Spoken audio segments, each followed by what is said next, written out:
Welcome. Thank you. Brian Griffin, Cambria resident and a landowner in Cambria since 1975. It was refreshing to hear some of the candidates this morning and what they had to say. I didn't know a lot about some of them, and it's great to know that we have so many good qualified people in our town. I had to leave for a few minutes and take my wife home. She's disabled, and I had to take her home and take care of some things. But while I was gone, apparently somebody said something about Tom Gray and him splitting up the Presbyterian Church. I'm an elder of the Presbyterian Church, and I can tell you that Tom Gray had no part in the division that happened in the Presbyterian Church. Nothing at all to do with it. Listening to the few comments I've heard now leads me to making the remarks that I will be making now. The time has come to put aside this pettiness and favoritism that we sometimes seem to certain groups in our community and to do the right thing. When we were filling the last vacancy, I advocated for the only candidate who fit the needs of the community fully, and I'm glad that he's sitting there today. This time, I and many others will be doing the same thing. You should all recognize how lucky we are to have a person like Tom Gray seeking the vacancy. I have known Tom for many years, and he's intelligent, hardworking, clearly ethical, honest, and a man of the highest moral character. No other person being considered has the vast amount of knowledge about the CCSD that he has.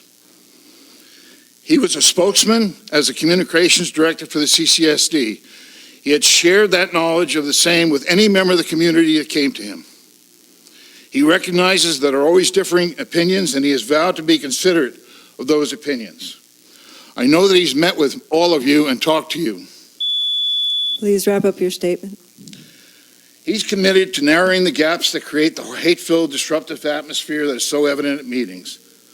I hope you will consider strongly appointing him as the next director. I don't think you could make a better choice. Thank you for your comments. Anyone else for 2 minutes? I have one comment that I'm going to read into the record from Greg Bates. I want to see progress made on our sustainable water project. We need to improve our quality of life, not reduce it, by keeping an unreliable water supply. I was a 2-minute. I just didn't get up fast enough. You're actually first on the 3-minute list. You're at the top of the list because we're going the 3 minutes in order that I received the slips. So you're next anyway, either way. You can take 2 or 3. All right. Thank Which would you like so I set the clock appropriately? Well, I might as well go for 3, right? I don't know. How much do you like the directors to like you? I guess I'll find out. Please, it's your time. Thank you. My name is Cindy Stidell, and I've been a resident of Cambria for 20 years. Could you move the microphone more close to your, so we can hear you? My name is Cindy Stidell, and I've been a resident for 20 years here in Cambria. And I am here to urge you to select Tom Gray as your appointee. Locally, his previous experience in CCSD public relations offers working knowledge of the district in general and the SWF specifically. Tom has served our community as NCAC Chair and NCAC Land Use Committee Chair. Academically, he brings effective communication and fiscal skills with both from UCLA, an MA in English Literature, an MBA with a concentration in finance, and a certification as a financial planner. Tom's career interactions and contributions have been wide-ranging in scope and topic, including public policy, communications, finance, and healthcare. He has collaborated with universities, including UC Santa Barbara, UC Berkeley, and Cal Poly, and served as an editor to highly regarded publications, including Investor's Business Daily. Tom's robust financial knowledge and experience will aid the CCSD board in recognizing cost efficiencies and, more importantly, evaluating and determining methods to finance infrastructure improvement. His diverse work experience illustrates the ability to think strategically, seek facts, listen, communicate, and work with others collaboratively. Tom, of all candidates, has the skill set and experience which will provide contributions to this board immediately. I urge the board to select Tom Gray as your appointee so that we can move forward with strength and commitment. Thank you for the opportunity to speak. Thank you for your comments. Bob Detweiler, followed by Mark Rochefort.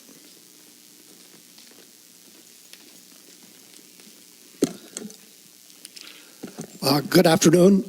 My name is Bob Detweiler. My wife and I have lived here for 19 years. I, too, would like to support the nomination of Tom Gray. I feel that I'm not prepared to say anything negative about other candidates, but I feel confident in being positive about Tom. First, I think he has a valuable set of skills that he could bring to the board. His temperament is correct, I think, at this time of not just relationship tension, but fiscal tension in our town. I think he would be very helpful in listening, analyzing, and attempting to bring consensus around key matters. I also support him not just because I think he has the experience, the education, and the temperament to perform well, but he's also clear on specific matters. He's not within the realm of what needs to be done in our community. I feel comfortable that he would be able to work with the other board members to that end. In the area of fiscal responsibility, he recognizes, as you do, that our community is having trouble paying for necessary infrastructure projects and trouble planning as we move forward. I think Tom would be not only fiscally responsible, but he would help you develop a financial plan and a budget that would be realistic. And he's very clear that he thinks that water and sewer connection fees would be an important part of the revenue stream to deal with these problems. If you disagree with that, then that's a different problem. But I think he's not just saying, let's plan together. He's talking about specifics as to how we might improve our fiscal position. When it comes to community growth, he's not in favor of no growth, and he's not in favor of rapid growth. Again, he's looking for a way to help bring the community together around a slow growth plan that would help bring about the revenue that we need to sustain our infrastructure, including a permanent water supply, a sustainable water supply. As he says, we're already paying for it. We should get our money's worth. So if you choose him, that's the kind of attitude he would bring. But the details of how we would get there would be the result of hopefully a consensus where he's working with you. Similarly, on the area of fire safety, he's in favor of an aggressive program. I think Tom Gray is the logical choice. Thank you. Thank you for wrapping up your comments. Mark Rochefort, followed by Elizabeth Bettenhausen. Thank you. My name is Mark Rochefort. My wife and I have lived in Cambria permanently, full-time for 5 years. We've owned a home here for 30 years. Can you please talk closer to the mic so we can hear you? Thank you. Thank you. We have owned a home here for 30 years. Madam Chairperson and members of the board, I am here to encourage you to select Tom Gray to fill the seat left vacant by former Director Greg Sanders' departure. There are innumerable and overwhelming reasons to select Tom for this important position, including, among others, Tom's spot-on experience and his intimate knowledge of and strategic vision for the district. Simply stated, Tom is the best candidate. But I would like you to consider an additional factor, a factor that goes to the heart of our democratic process.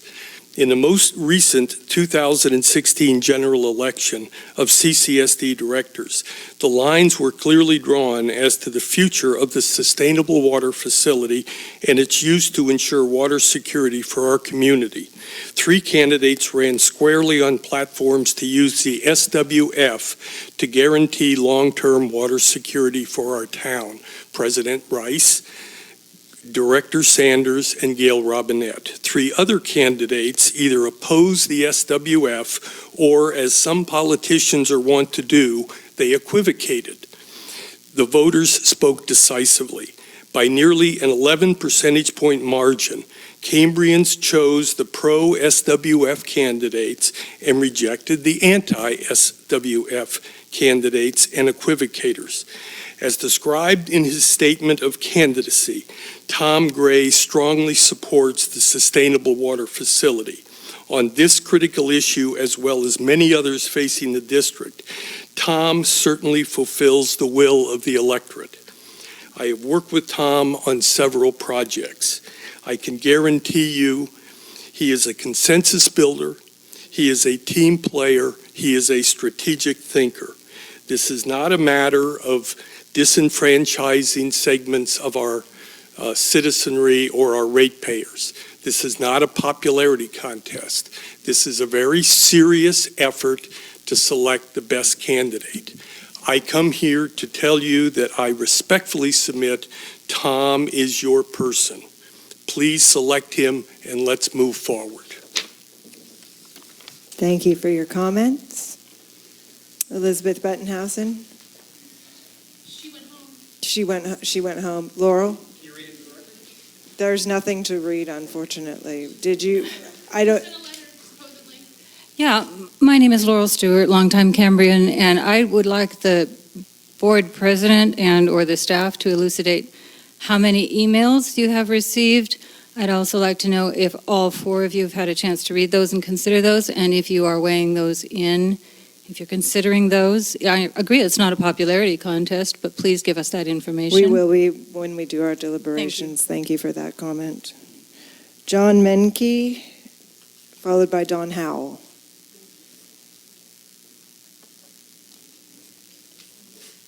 Don Howell, followed by Peter Chaldecott. If John comes in, then we'll let him come up. Thank you, Don Howell. Everyone has been talking so much. Everyone has been talking so much about the incredible division on the board. I'm not seeing that. I think what we are reacting to, many of us, are the fact that since I believe 2004, but certainly since 2008, there has been a supermajority on this board until the last election when Harry Farmer was elected. Before that, it was either 5-0 or 4-1 throughout. So all during that time, it was a supermajority directing in a certain direction. I do not see that now. We do not have a supermajority, and hopefully we will not have one. I think that's one of the saddest things about California governance is that a 5-member board makes it very easy to get a supermajority. And when you do that, you do not hear opposing points of view, and they don't get expressed, and you may miss very important things. So I just wanted to point that. I don't see that kind of a division. So I would worry, however, if someone is coming in with a rather doctrinaire position. That would bother me a little bit. As to trust and restoring trust, I think this 4-member board right now has gone a great way towards resolving that issue. The very fact that at least 3 of you are now using the term EWS instead of SWF means that at least you're hearing us. You're hearing that some of us feel like we were certainly baited and switched. So that's been happening, and I'm hearing from a number of them. So moving right on, I just wanted to point out that I don't think trust among the between you and us. I think you're well on the way to doing that. Just these meetings and the huge attendance that you're seeing point that out. I think the issue about growth. I'm watching it here. It may be premature. The real question, as I see it right now, is what do you do with the EWF? As Director Wharton mentioned, we're in the situation where if you start growing now and the drought continues or gets worse, we will not have an emergency water supply. We'll be like the farmer who ate the seed corn and then didn't have anything to plant. So this is the issue about how much do we grow. That's an important thing, but I don't think that's relative to the EWS. That's a whole different issue. And nobody here is proposing to turn that off or pack it up and send it away. I stand here to support Dwayne Lee. I think that he is probably the best qualified. Failing that, I think Karen Dean would be a very good choice. And failing that, there are a number of others who are taking a rational point of view. I do not think Tom Gray is one of them, as he was the spokesman for the supermajority. And we do not need that supermajority back. Thank you. Thank you for your comments. Peter Chaldecott, thank you for your patience, followed by Bob Fountain. Welcome. Peter Chaldecott. I could spend a whole 3 minutes disputing some things I've heard at this venue. I don't want to do that because some will be upset, but I do remember history. And the one thing I was really excited about, I was part of a supermajority. It didn't hurt either. Anyway, I'd like to just say that we've been looking for water for 40 years, and we finally found a reliable source. We just have to do the appropriate connecting and permitting. And you, ladies and gentlemen, have that responsibility. You have a great staff. You need to work together and do the job. You've been encouraged to get into petty things, which I think are not important. They make good headlines, but they don't help the system at all. I really think that you can do the job. I think Mr. Gray will be a good candidate, a good representative. I know what's needed on a board like this. I liked working with Mr. Saunders. In fact, for 8 years I worked alongside him. I encouraged him to join the board many years ago. You just have people who have got a firm grasp of the law, or will get a firm grasp, and then do their homework. And I really believe that Mr. Gray has done that homework just because of the job he had to do. And I think you'll benefit by having his experience. Thank you. Thank you for your comments. Bob Fountain is my last request to speak.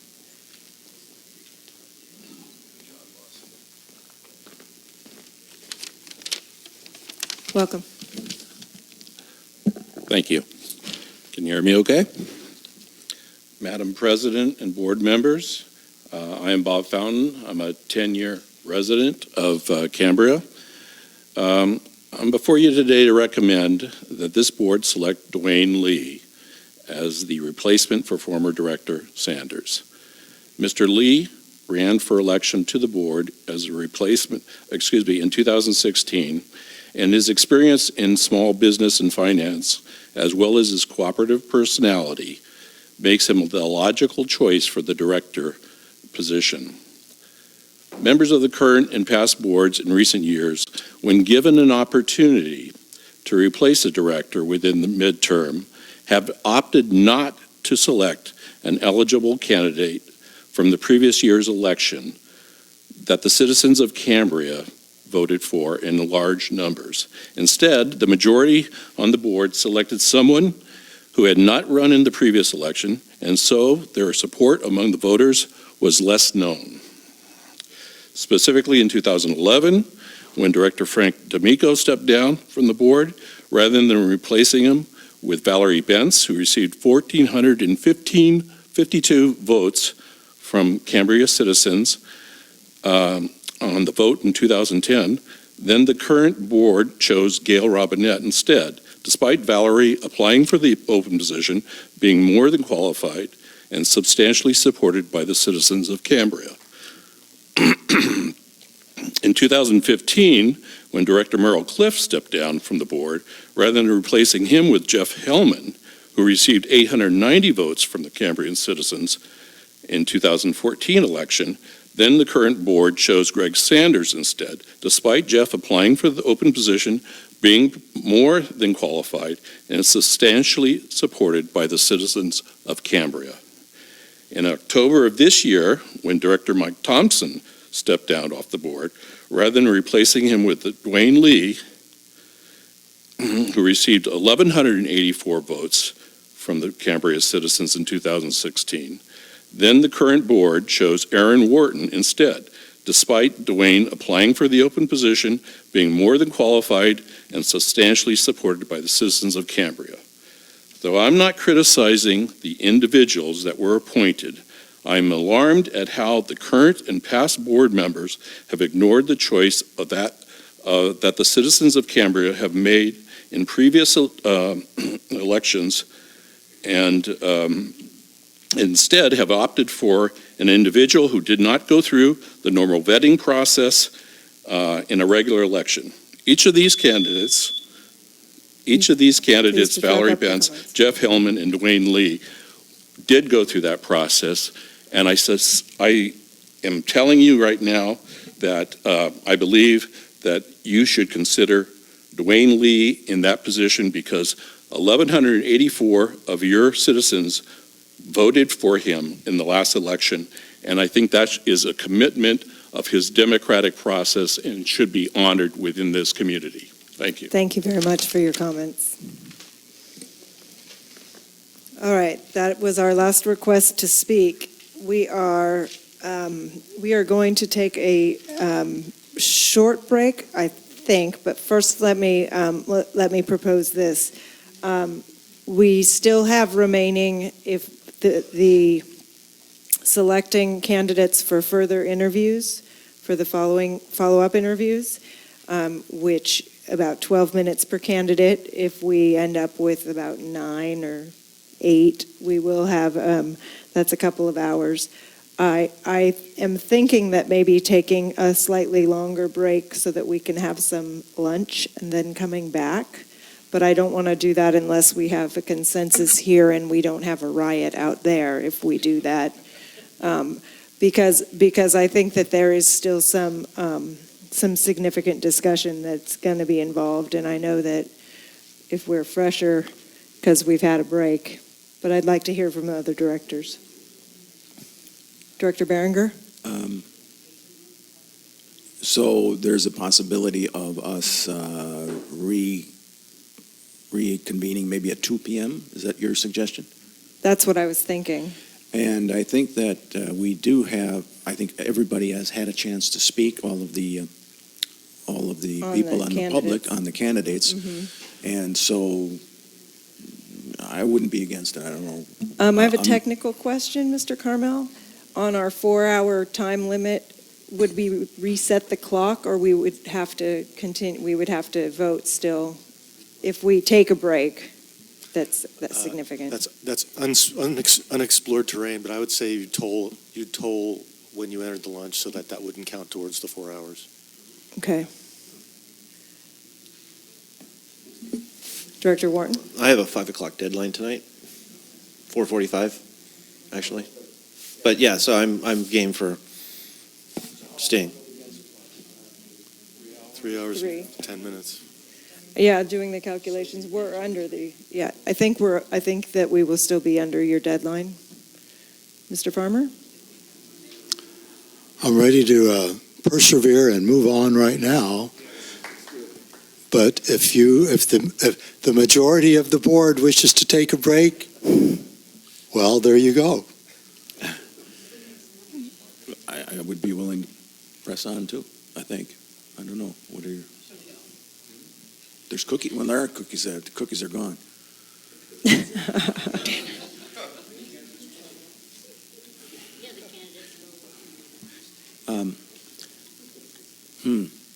Yeah, and you know, there's a consideration on the candidates are sitting there. Where are they going to do lunch, or what are they, you know? Yes. They have lunch. They have lunch already? Yeah, the candidates were fed already. Oh my God. Do they have anything left over? Okay, so I'm going to, and at the expense of upsetting Vice President Farmer, I think that we are going to take a break here, but let's make it a half-hour break so that we come back at 1:45. And please don't be trying to talk to board members because we need to continue. We haven't finished our deliberations yet. They are allowed to go outside. Take them for a walk around the block if you want. I don't mean to be dismissive. I respect all of the people who've applied. So we'll be back at 1:45, please.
Yeah, I knocked my water over onto it.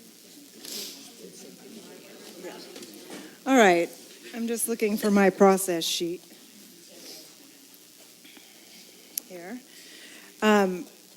We are going to be selecting, each of us, 3 of the applicants to ask further questions of. You are not going to be restricted to those 3 only for your questions. You can ask questions of any of them, of course. And the applicants will remain sequestered while we do that. And one of the suggestions last time was that we do this 1, 2, 3, 4, 4, 3, 2, 1, and I think it's much more efficient if what we do is we each write down 3 names. We provide it to the district clerk who will read them out loud. So we've got some sheets here. Does everyone have the candidates' names?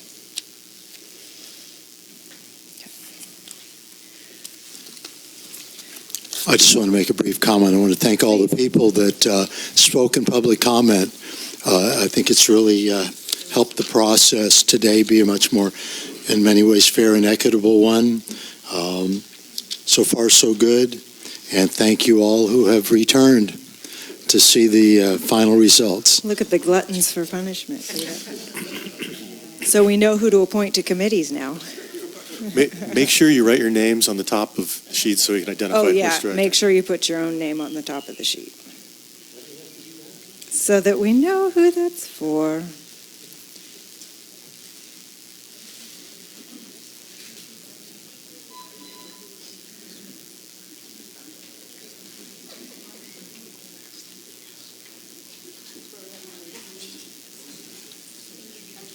And then, should we just pass them over, or? So I'm going to have Monique read them.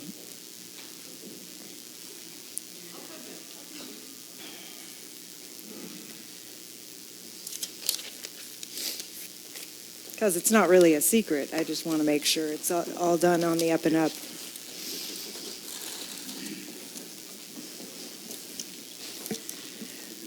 In addition to the 4 questions we're going to ask, if you have a follow-up.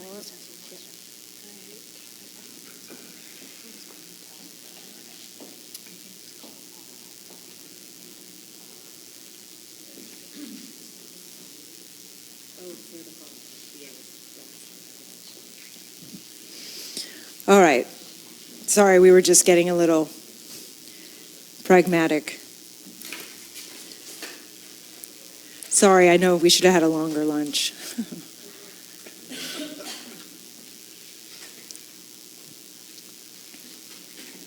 Okay, Ms. Madrid. Okay, Director Farmer, I'm sorry, Vice President Farmer, Dwayne Lee and Karen Dean. President Rice, Dwayne Lee, Dennis Perry, and Karen Dean. Aaron Wharton, Tom Gray, Ron Cristando, and Mark Harrier. Director Berenger, Tom Gray, Mark Harrier, and David Pearson. Okay, so on at least one ballot I'm seeing, we have Dwayne Lee, Karen Dean, Dennis Perry, Tom Gray, Mark Harrier, Ron Cristando, and David Pearson. Is that correct?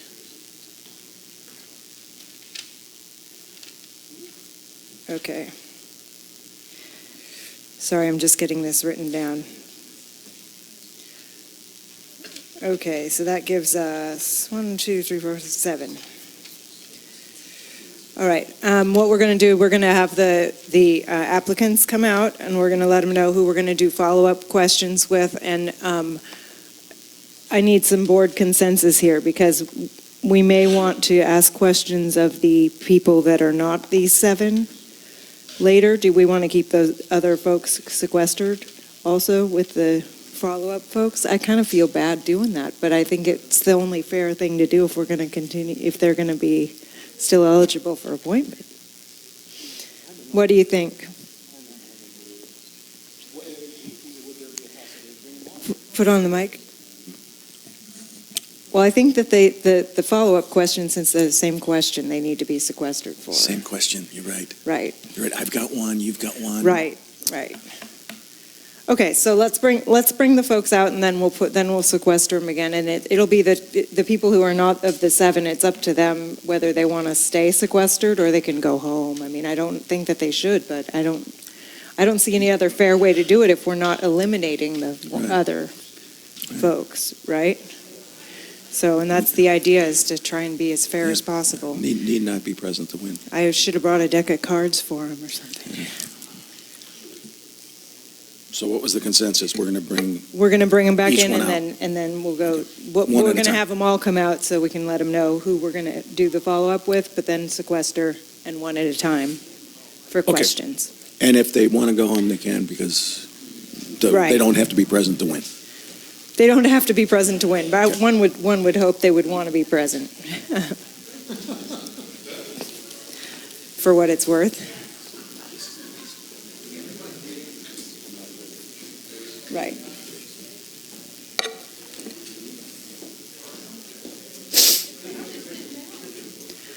All right, ladies and gentlemen, once we get everybody in here. Point of order.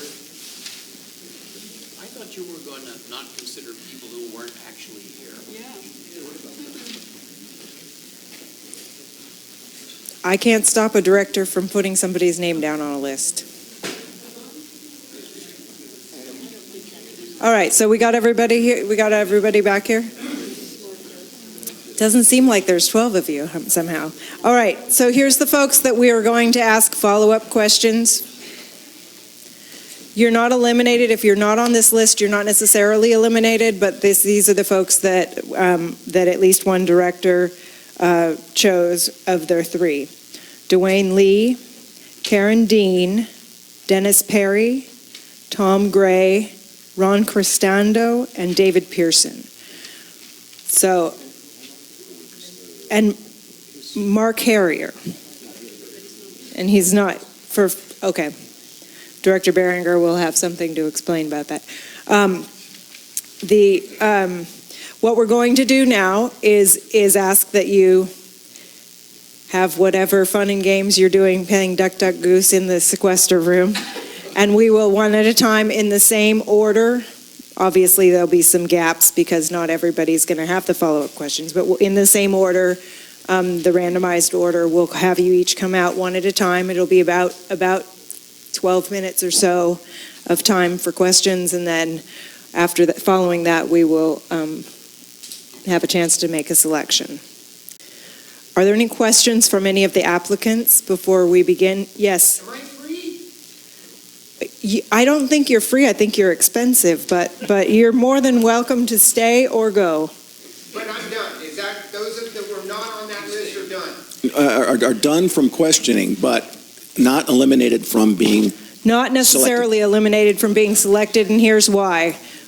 Because we want to make sure if there's 2-2 ties on all 7 of these, which I kind of doubt that there will be, we want to be able to select from the folks that didn't come through this list, in case we have to do a second group of 3. I do not mean to be flippant and... Could you come to the mic so we can have it on the recording? No, I know you don't mean to be flippant. You're helping process. You're helping process. I'm going home. That's all I'm asking you. And if some weird reason you need to anoint me, then call me at my house and I'll come down and you can sprinkle the oil on me. Is that right? We've got his number. exactly right. Awesome. I appreciate it. Good luck to everybody. And I have made some awesome friends in that room. Awesome. And I do want to thank everybody who applied, because I think it's important to note that everybody who applied is a good candidate. This is not an easy choice that we have ahead of us. All right. Thank you. We will see first up is going to be Dwayne. Yes? Number 1, stand number 1. Yes, please.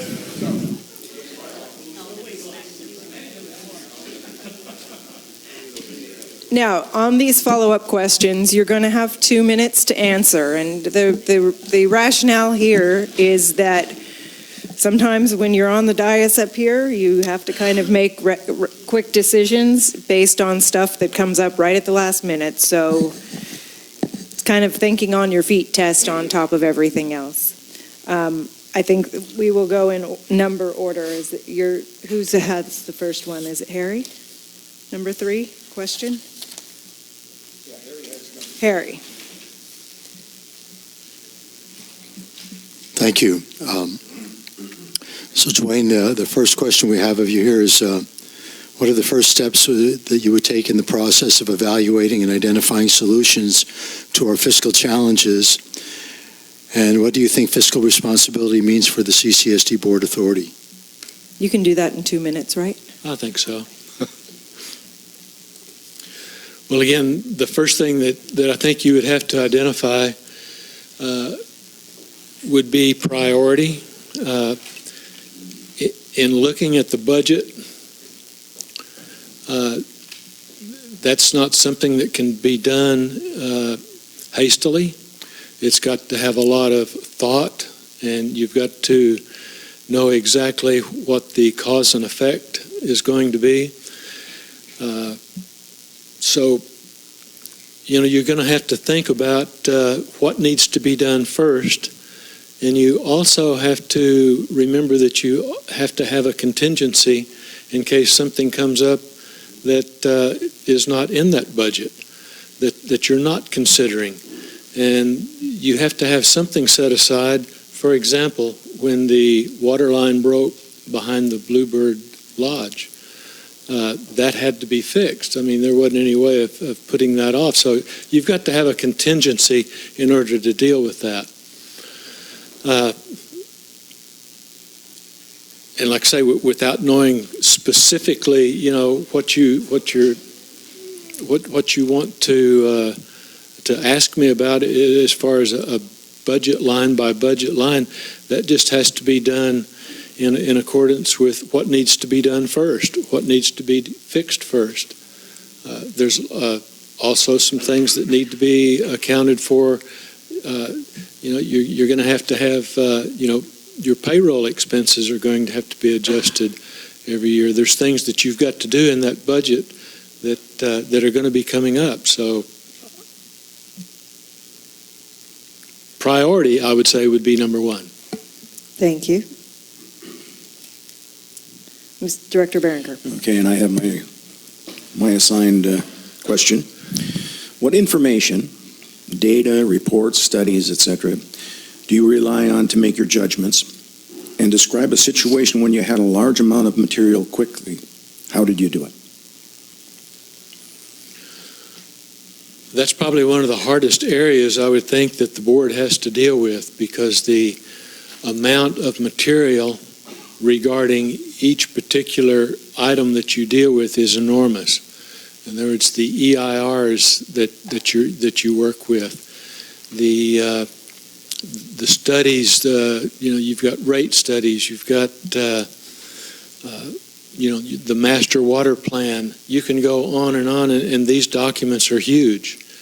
And in order to understand the whole picture, you have to understand how each one of those fits, together, because it is a work in progress where they all fit together. As to where you get that, most of it is available online. A lot of it is available at the library. To be up on what you're looking at now, you have to look at the agenda. Just going through the agenda each month is an enormous task, because the agenda information is quite lengthy, as are the lines just from the financial end of it in the budget. In the agenda, as far as what bills are being paid and so on. So there's lots that can be looked at there. You've got to be able to understand that, and if something that you see that you don't understand, that's the time to get clarification before you vote on it. So it would be pretty hard to say that you've seen all the information about each issue, because I think it's endless. Isn't that the truth? All right. Director Wharton. All right, Dwayne.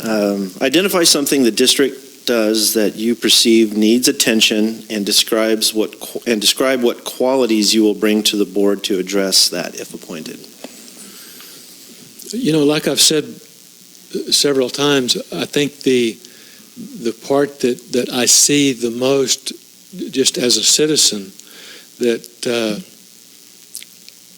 bothers me the most is the fact that we don't, as citizens, have access or knowledge about what you all are doing, about what's going on within the CCSD. That's the reason I think the standing committee issue is a real good thing to look at and start to implement, because the more the people know and the more questions that they can ask and find out how to solve these problems when you've got them involved, the less speculation is going to be, as far as, well, something's not right, something's wrong. It's going to take the mystery out of it. So, like what I said before, let's turn the lights on all the subjects so everybody can see what's going on and work together to solve the problems.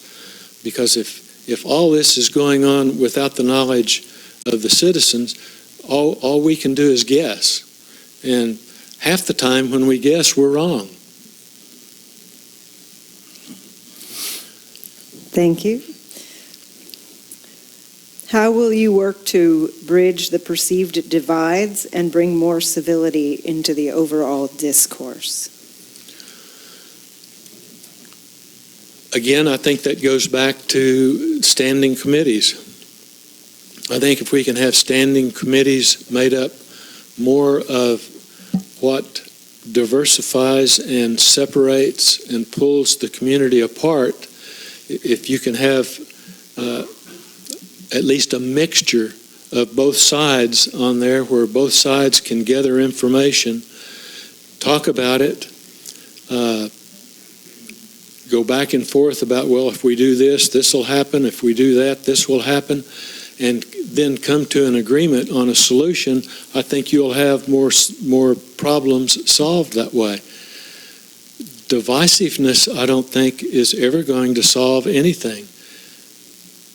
So, again, I think it's just a matter of we have so much talent in this community that we can put to use on these committees, and I don't even think that I can scratch the surface on what talent is available, because we've got an enormous talent pool here as far as people that are retired that have been in all walks of life. So I think we've got an awful lot to pick from, and I think we're doing an injustice to ourselves as a community for not using them. Thank you. Does anybody have anything they want to ask at the moment? Okay. I just wanted to make sure there wasn't any follow-up questions. Follow-up on these four? On these four. None at this time. Okay. Thank you very much. Okay, thank you. Who's the next up?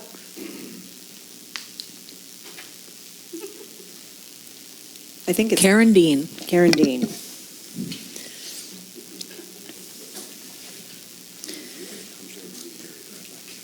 Okay. Ms. Madrid, what number is Mark Harrier? He's number 2. I'm sorry. It would be Mark Carrier, but he's not present. We'll have Karen, and then we'll go back to Mark. Okay. Unless you want to speak to it right now. She's I already can on one. have her wait. Okay. No, let her. She's in. She's No, here. after That's that. fine. After We'll that, do it I'll make a after. comment. Okay. Yeah. President Rice? Yes. We're past 2. Do we vote to continue? I think we're good? Mr. Carmel, what time do we need to do the vote? We pause the clock? Yeah, we paused the clock during the lunch period. What time do I need to be watching for? When we reconvened. Okay, which was at like 1:50, right? Yeah, right about 1:50. Okay, thank you. I think we were told 2:45 would be Okay. the end. Oh, Sorry. They're told. See, she's paying attention. This is good. All right. Ms. Dean, welcome this afternoon. Thank you. Our first question is going to be from Director Farmer. Vice President Farmer. Eventually get it right. Ms. Dean, what would be the first steps? What would the first steps be in the process of evaluating and identifying solutions to our fiscal challenges? What do you think fiscal responsibility means for the CCSD Board's authority? I think fiscal responsibility means making sure that the expenses that you're discussing are necessary and not just wanted, and that we do have the funding to pay for them, getting bids and all of that before pursuing an expense. Also looking through our budget to see if there's any areas in there where we could cut costs.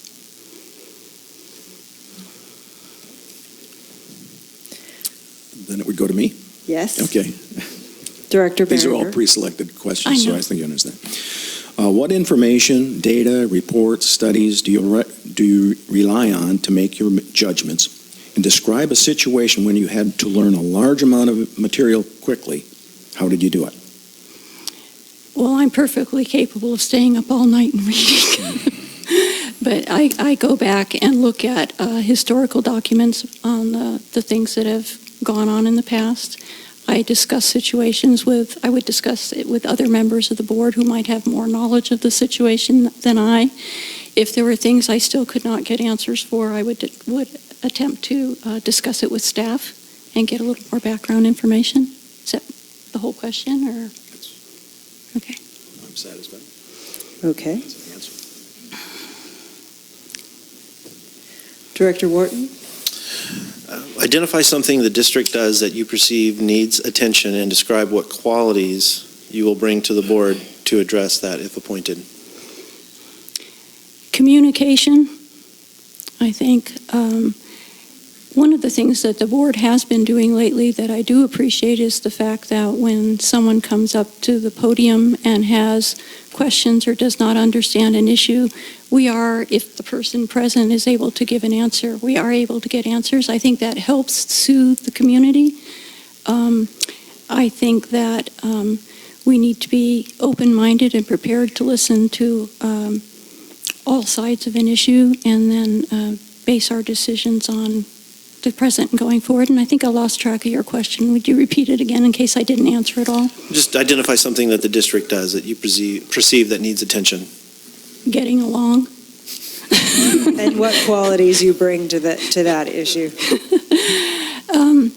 I feel like that I am capable of approaching issues with an open mind and listen without bias to all sides of the issue. And I have been told in the past that I am quite, I don't know the word without bragging, talented at being a mediator.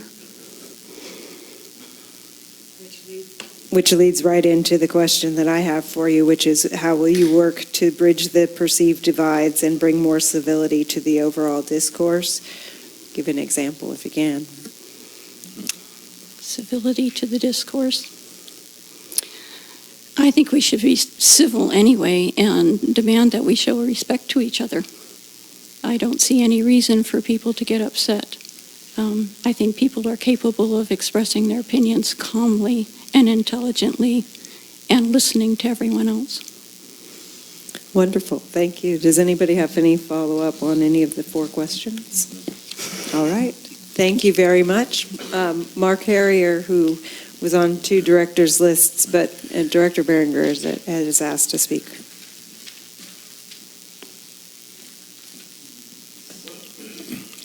I'm just, the reason I put him on the list especially is because I really thought that he had very thoughtful comments and really, for me, would have been, had he been here, would have been somebody I would have much wanted to ask additional questions to. And in the event 2:45 comes or 3 o'clock comes and we adjourn to a date certain, I definitely would have him as one of the people that I would continue to ask questions, and I think it's good. I believe that the board should understand that, and I think that was the reason we wrote the names down. I was going to just put two, and similarly, I think Mr. Niffen, even though he went home or he's going to go to work, in the event that this is extended to another date certain, then I think that all of our candidates should be considered. So I just wanted to clarify why I did that. Did you want to speak to? Yeah, I felt his application was one of the more stronger ones, and I was disappointed to find out he had plans from 4 months ago when we planned this date. I feel that may be something out of his control. Definitely somebody I wanted to ask a few more questions of based on his application, based on his speaking at the last couple of board meetings. Definitely pricked up my ears. And again, if we move to a date certain, this is somebody that I wanted to be on the record of first go around and be on my short list. Thank you. Who's the next? Double duty over there, Ms. Madrid. Thank you. Dave Pearson. Dave Pearson. Why don't you tell me who the next ones are, then I'll have the number. We've got Dennis and Ron Cristando left. Okay, Dave Pearson, then Tom Gray, Ron Cristando, and Dennis Perry. Okay. Ron and Dennis. Okay. Thank you. That will help me less interrupt you. Welcome back, Mr. Pearson. Good afternoon. Yes, good afternoon. We've got some questions for you, beginning with Vice President Farmer.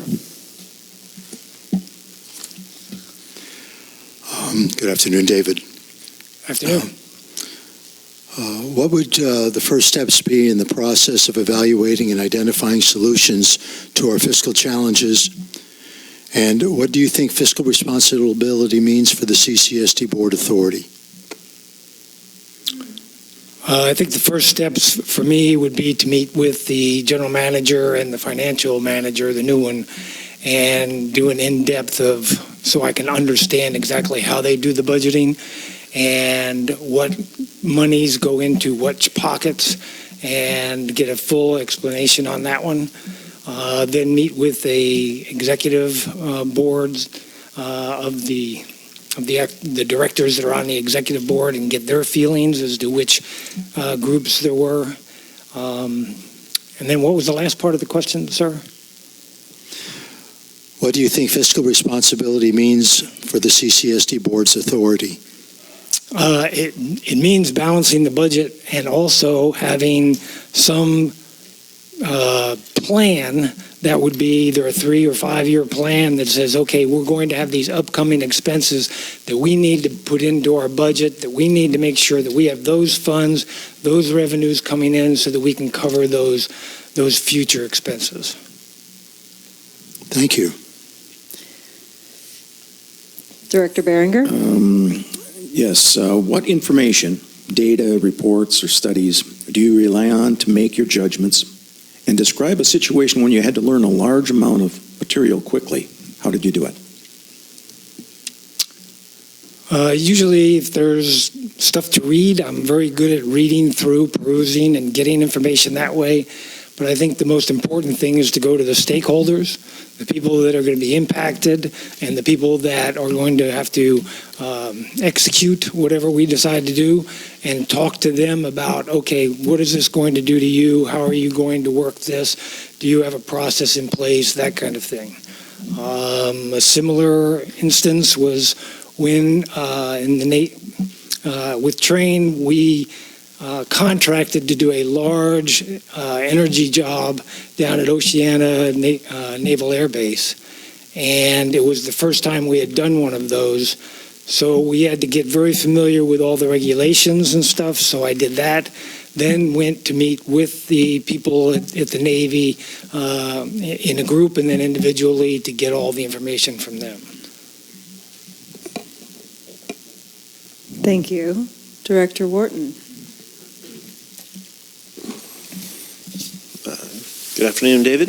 Afternoon. Identify something the district does that you perceive needs attention and describe what qualities you will bring to the board to address that if appointed. I kind of think there are two things right off the bat. One is grants, and having been through that process before, I think I could serve on an ad hoc committee to kind of work with the general manager and some of his staff on how we better find out about grants and make sure that we're applying for every possible grant that we could to get some money. The second one is ad hoc and standing committees. I personally think that a couple of standing committees would do a couple of things. Number one, broaden the base of people on those committees, and also give the community a better chance to interact and make suggestions. Satisfied with that? Okay. How will you work to bridge the perceived divides and bring more civility into the overall discourse? I think that really comes down to communication, more communication. I like Director Farmer's idea of his Wednesday get-togethers and that kind of thing. I'd be very willing to do a similar kind of thing. But also, an article in the Cambrian once a month explaining some of the things that are going on and some of the good things that the staff is doing on a regular basis. I think that would go a long way. Also posting that. I also understand that there used to be a newsletter, and I think that would be a great thing to come back with and include that in the invoice, possibly with the water and sewer bill. Great, thank you very much. We will be calling you back in a little bit. Thank you. Next up, we have Tom Gray.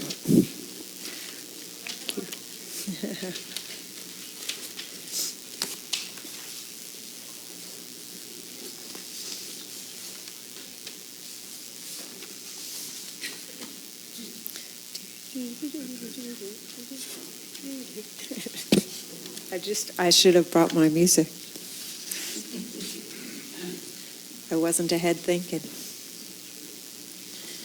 about the spaces.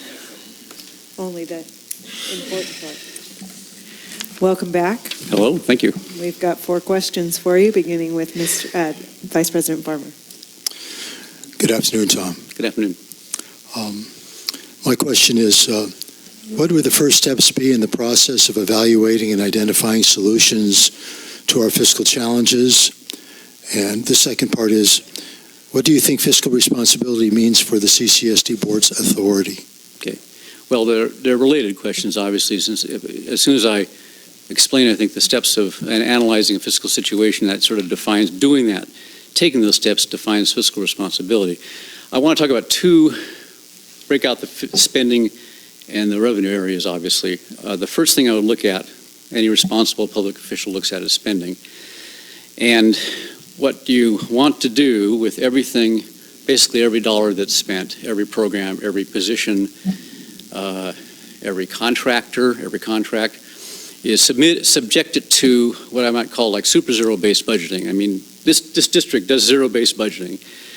But there are times when if you really have a sense of greater need, you take that process to a deeper level. This is something like what happened when the district had a cash crunch about 2 years ago, and when it was awaiting the grant for the EWS, and the money was late, and they went through the whole operation and decided what would have to be cut if necessary. That is the kind of thinking I think you go through first, and you do it on a regular basis. The other aspect of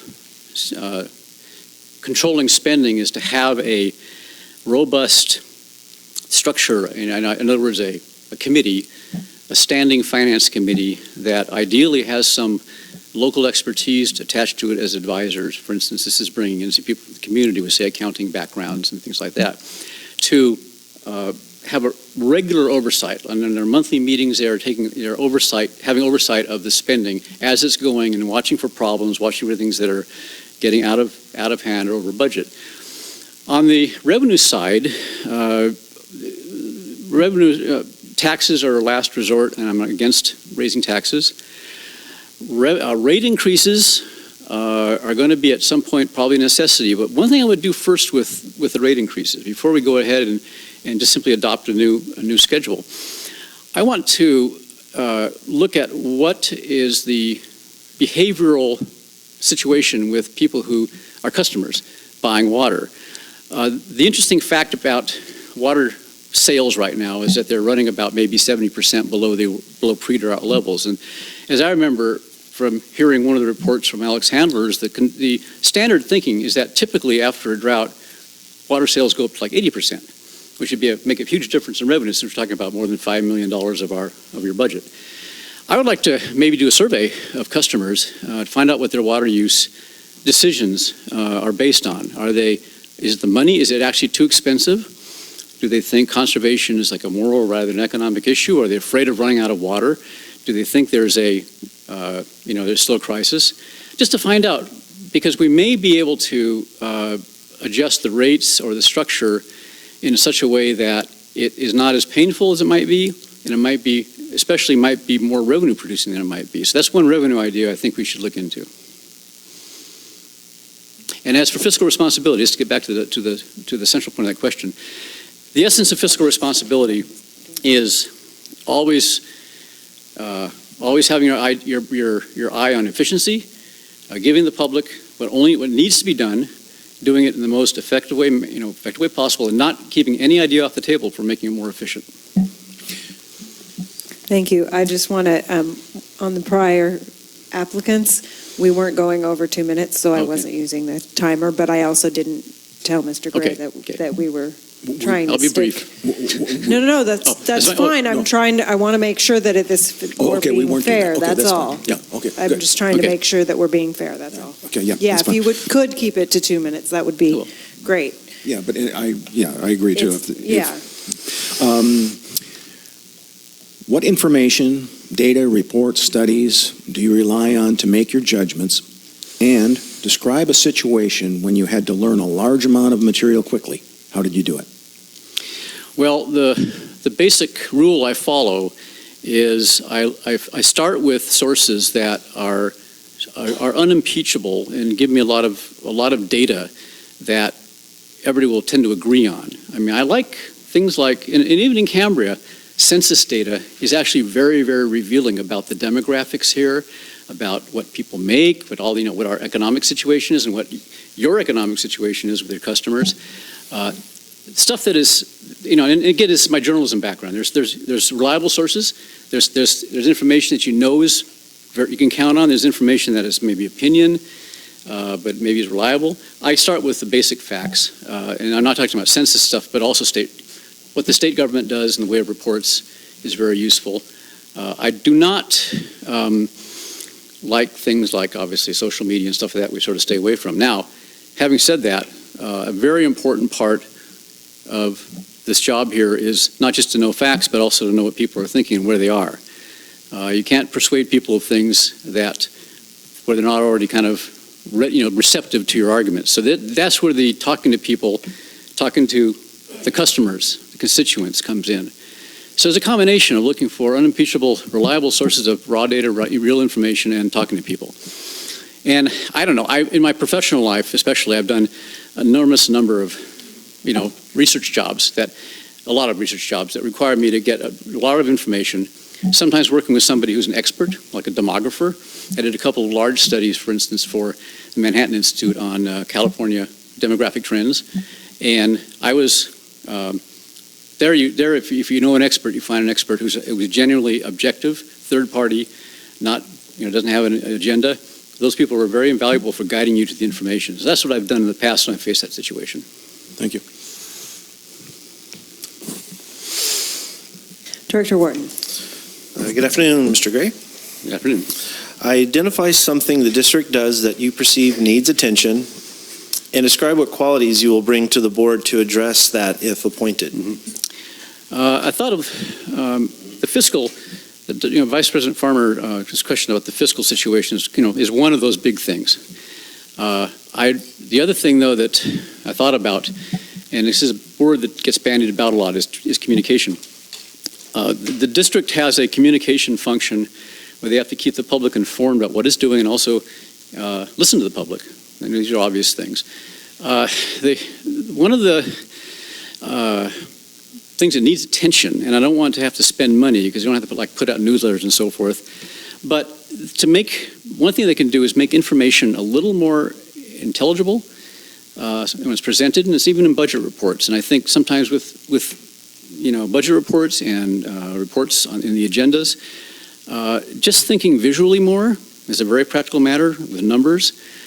When budgets are reported, budget information is reported, I think more information about long-term trends, about where things are going, and then what lies ahead as to where challenges might be. A bigger picture of our situation generally when you're talking about things, fiscal things in particular. More timely information about the progress of the SWIFT, SWF, I should call it, through the permit process. What are all the hurdles that are being faced and when they're overcome? And on the other side, on the listening side, I'm a big believer in surveys. And getting more information from people is important too. And I think of, for instance, we're flying blind a bit when we're talking about what might happen when the wait list is open or when the moratorium is lifted. I think it'd be very useful to have a survey of lot owners to find out if and when they intend to build, just to find out what we're actually facing, and so we can make some key decisions about both fiscally and in terms of our land use and environmental situation. That was really good. Well, thank you. The last one didn't buzz, but you were right there on the edge. I know, so. You're good at following directions. Thank you.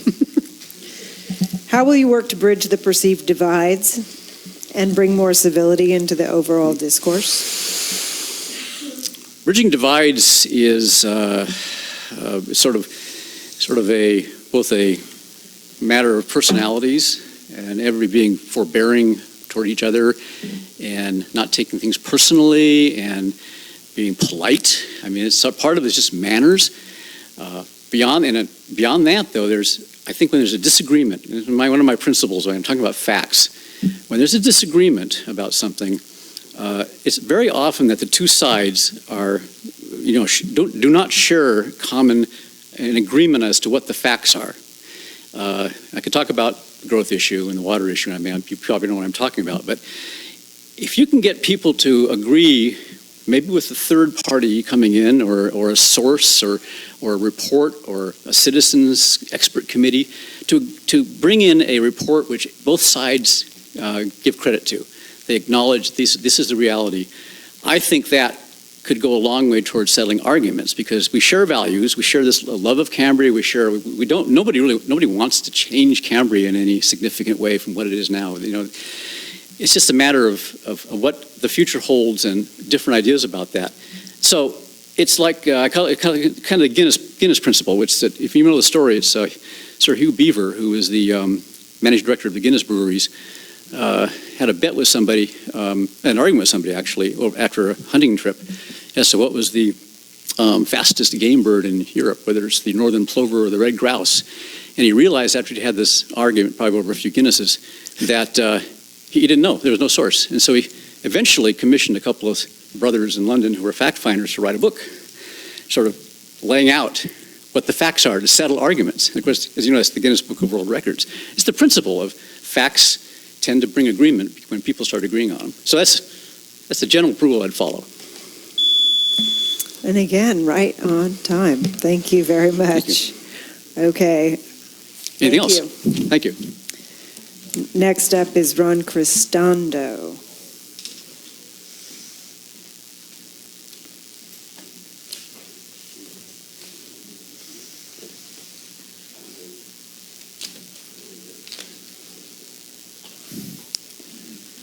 I think can we afford to buy a few gold foil stars for all the folks that are still here and doing this? We're probably at the 4-hour point about now. Okay. Can we? I would take a motion to extend past 4 hours. I move that we extend past 4 hours, and let's just throw 3 o'clock in there before we have another All right. extension. So the motion to extend to 3 p.m., is there a second? Why not 3:15? Well, let me say this. Okay. I could be wrong in how much further this process is going to go on. But instead of pausing every half hour or so to extend the length of the meeting, I think Director Wharton said he needed to be somewhere by when, Aaron? 4:45, didn't you say? 4:45, I just got to go. So why don't we just extend it right now to 4:30? And if it doesn't last that long, then hallelujah, Lord. I'll second that. And we'll go there. All right, so move to extend to 4:30. It's been seconded by Director Behringer. Let's have a roll call, please.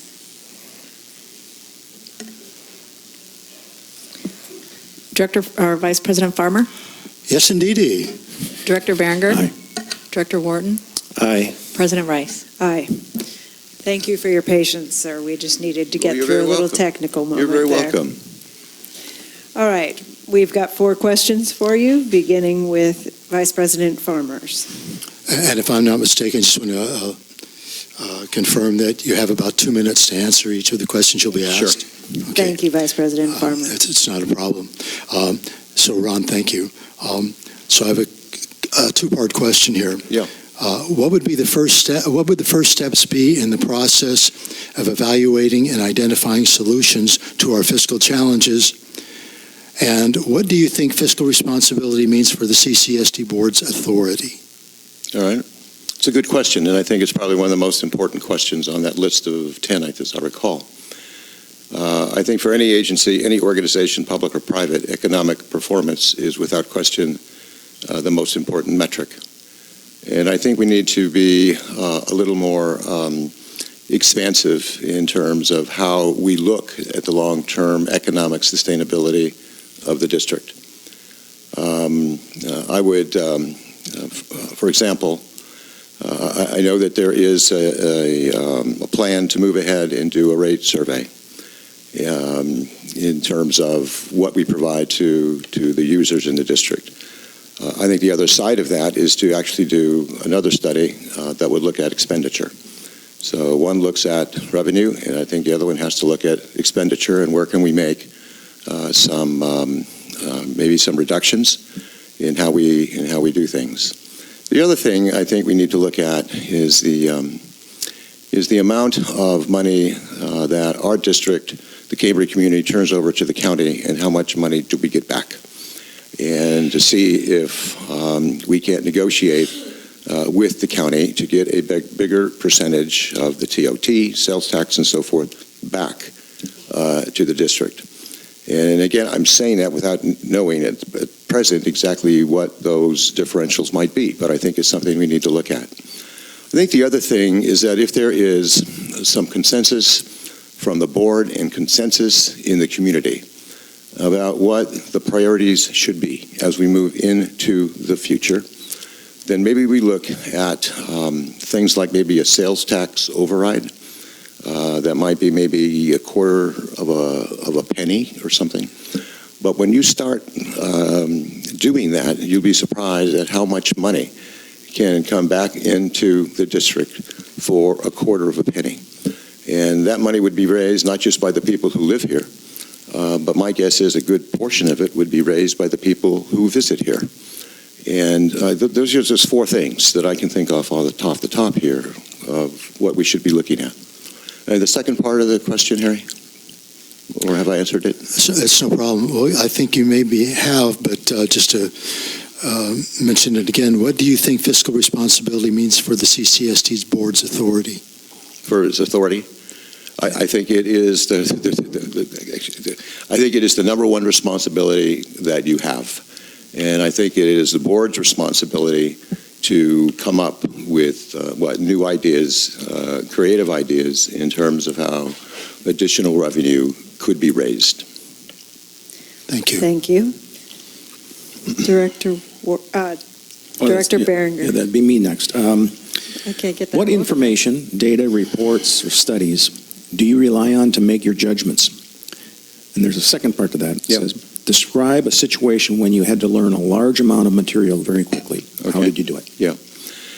As I mentioned a little bit in the introduction earlier this morning, I have done a lot of troubleshooting and problem solving in public organizations. And generally I have followed the same model, and that is to make sure that all of the stakeholders are a part of that process. And I give just an example of something that I did in, I think it was a marshal's office. There was a major discrepancy between what was called bench time, and I think you would understand this, and bailiff time. And those two lines were getting very, very close, where there should be a major discrepancy between the two. So I interviewed all the judges, and there were, I think, as I recall, 20 judges in this particular county. I interviewed all of the people who worked as bailiffs. I developed a report, and that report, in effect, said these were the recommendations, about 22 recommendations, and then we gave the elected county marshal basically 6 months to make the change. And he was told that if you don't make the change, then we're going to remove you from office.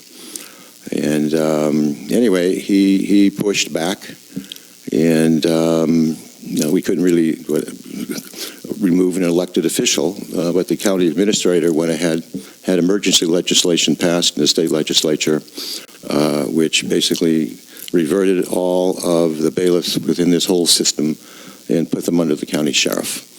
And that is the general approach that I would follow here, and that is let's talk to all the stakeholders, come up with a plan, and make it work. Thank you very much. Director Wharton. Good afternoon, Mr. Cristondo.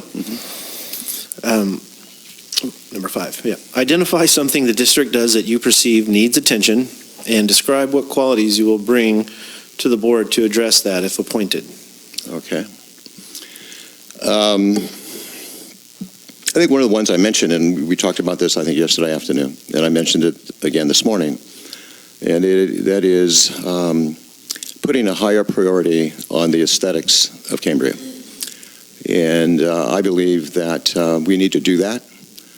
I think it's one of the reasons people move here to live. I think it's one of the reasons that people come here because they visit.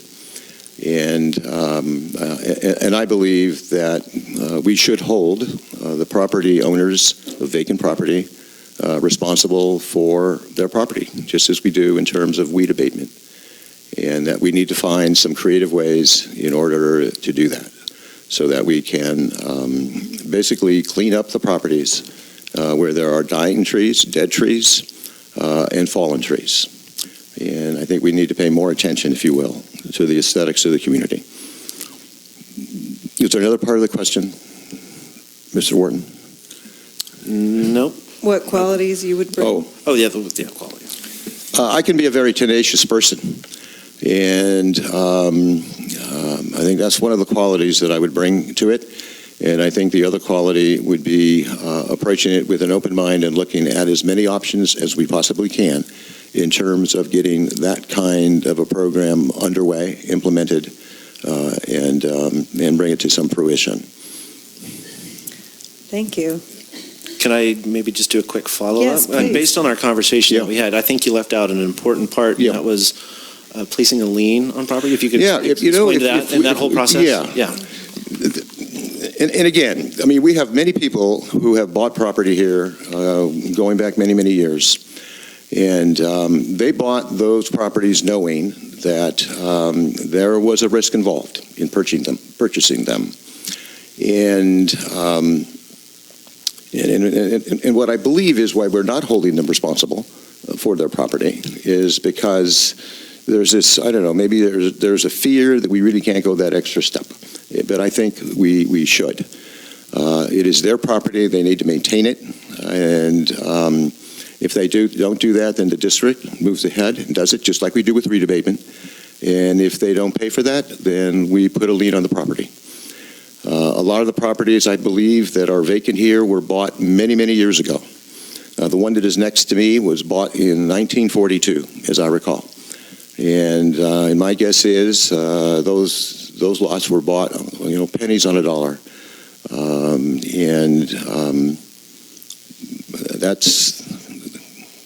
That answers the question. Thank you, and thank you, the board, for allowing that follow-up from me. Okay, Mhm. last question Yeah. for right now. How will you work to bridge the perceived divides and bring more civility into the overall discourse? From my work with boards in the past, one of the things that I have done is to try to find the commonalities, if you will, between board members. And sometimes we can work with people, sometimes for years, without really fully understanding where they come from and what is their story and what is their history. And sometimes when we unveil a lot of that, what we find is that we have a lot more in common than not. And I think the other thing is that I think this board needs to focus on some things which they can all agree on. And as they agree on those things, that can set a pattern then for how we deal with issues where there is some contention. And I would really, as a member of this board, I would see that as one of the strengths that I can bring to it. And that is, how can we work more effectively together on things that we can agree on? And I think there are things that all board members can agree on. That these are things, priorities, which we need to focus on. And then as those things become successful, then we apply that same process to areas where, there is some contention and disagreement. Thank you, I appreciate that response. We are, unless there's anything else for right now, okay. We are then going to hear from the last one, which is Dennis Perry. Thank you. I think Ms. Dodson won't have to go to the gym today with all the back and forth. We need to get her a new pair of walking shoes.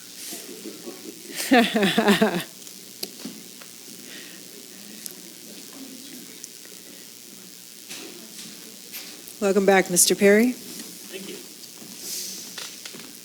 We've got 4 questions for you, and you're going to have about 2 minutes to respond to each. You don't have to take 2, but that's about the time limit we're giving. Beginning with Vice President Farmer.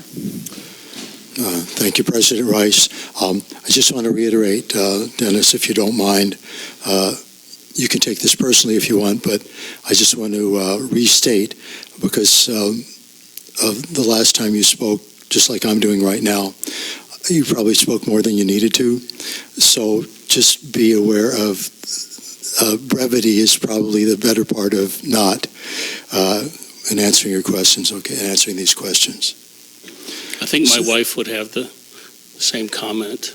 Oh, cool. Well, you know what they say, when your wife says something, it's best that you agree with that. So thank you. Okay. So the question is, and it's a 2-part question. First, what would the first steps be in the process of evaluating and identifying solutions to our fiscal challenges? And the second part, what do you think fiscal responsibility means for the CCSD board's authority? I'll take the second one first. Fiscal responsibility is mandated by the charter. You have a fiduciary responsibility to the tax and ratepayers. The first part, could you repeat that, please? What would the first steps be in the process of evaluating and identifying solutions to our fiscal challenges? First step would be gathering as much information as I could especially on where expenditures are, what the contracts behind those expenditures look like, and what the revenue sources are to support those expenditures. Thank you very much. Did you want to follow up? Appreciate the brevity. You probably have a little more time to answer that if you'd like. I tried. No, that's fine. If you feel that you got a complete answer. Sure, that's fine. Director Behringer. Yes. What information, data, reports, studies do you rely on to make your judgments? And describe a situation where you had to learn a large amount of information quickly. How did you do it? Well, I'll take the second one first again, which is depends on the environment in which I'm operating. If I'm acting as a physician and I have a new patient coming in, I do an extensive interview, get as much secondary and backup information as I can after that interview, and make educated decisions based on that. If I'm in a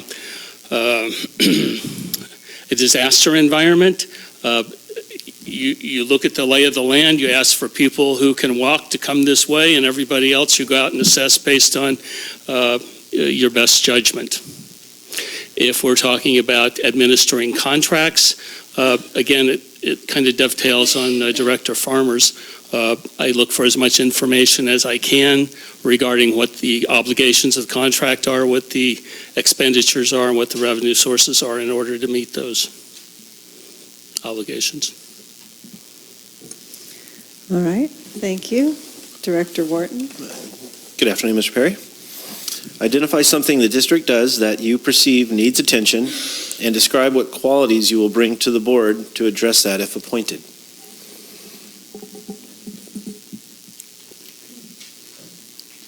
I've been thinking about this. I'm on the fence as to which situation I'd like to address most. I think because there's so much talk about the emergency water supply, I'm not going to talk about that one.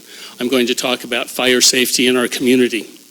I think the board is responsible, or I know the board is responsible for administering the fire authority here in the city, or in the town, in the village. I like to think of Cambria as a village. I'd like to see it remain a village.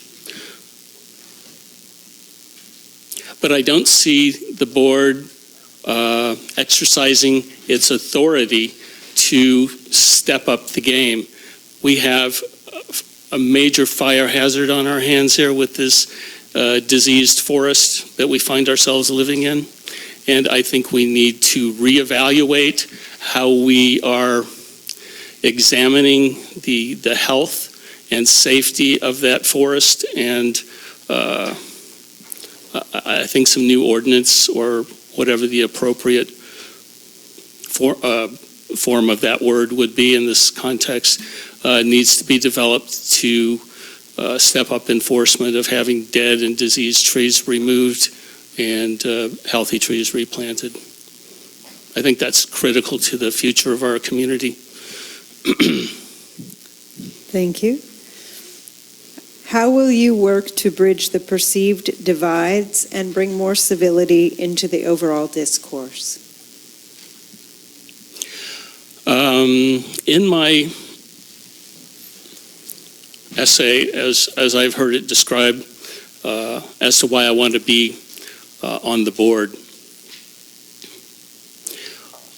I noted that there is a lot, and everybody knows it, it's certainly not a secret, there's a lot of rancor in the community based on what has transpired in the past. I think giving the people an opportunity to participate more directly, I think I might have addressed it also in my essay, the opportunity to participate in specific committees where people have specific skills. So if you have engineering skills, I would really like to put those to work with respect to how we're going to be running, designing and running an updated sewage treatment plant. What can we do with technical skills to improve the usability of the emergency water supply? Financially, I know there are a lot of retired accountants around town who would love to get in and help look at the numbers. I think we should put those people to work in a standing committee. If these committees already exist, forgive me, I'm not aware that they do. I think by involving people and make it allows for buy-in to the problems and the solution when they're involved, not just reacting to what decisions are made on their behalf. Thank you, I appreciate that. That brings us to the conclusion of our questions. You can go ahead and Thank you. we will, I only planned up to this point, okay? Give me a sec.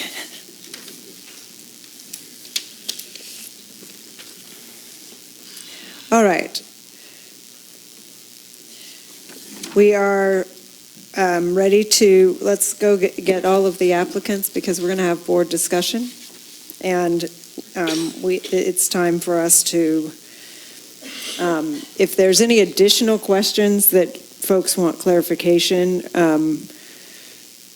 does anybody have anything they need to have clarified from any of the candidates or applicants? I don't have, I mean, you know, we've gotten the packages, we've looked at them, we've had questions, and especially since we had a good opportunity to make questions when they gave their first pitch. So I'm comfortable with moving forward to the next part of the process, whatever you think it is, Madam President.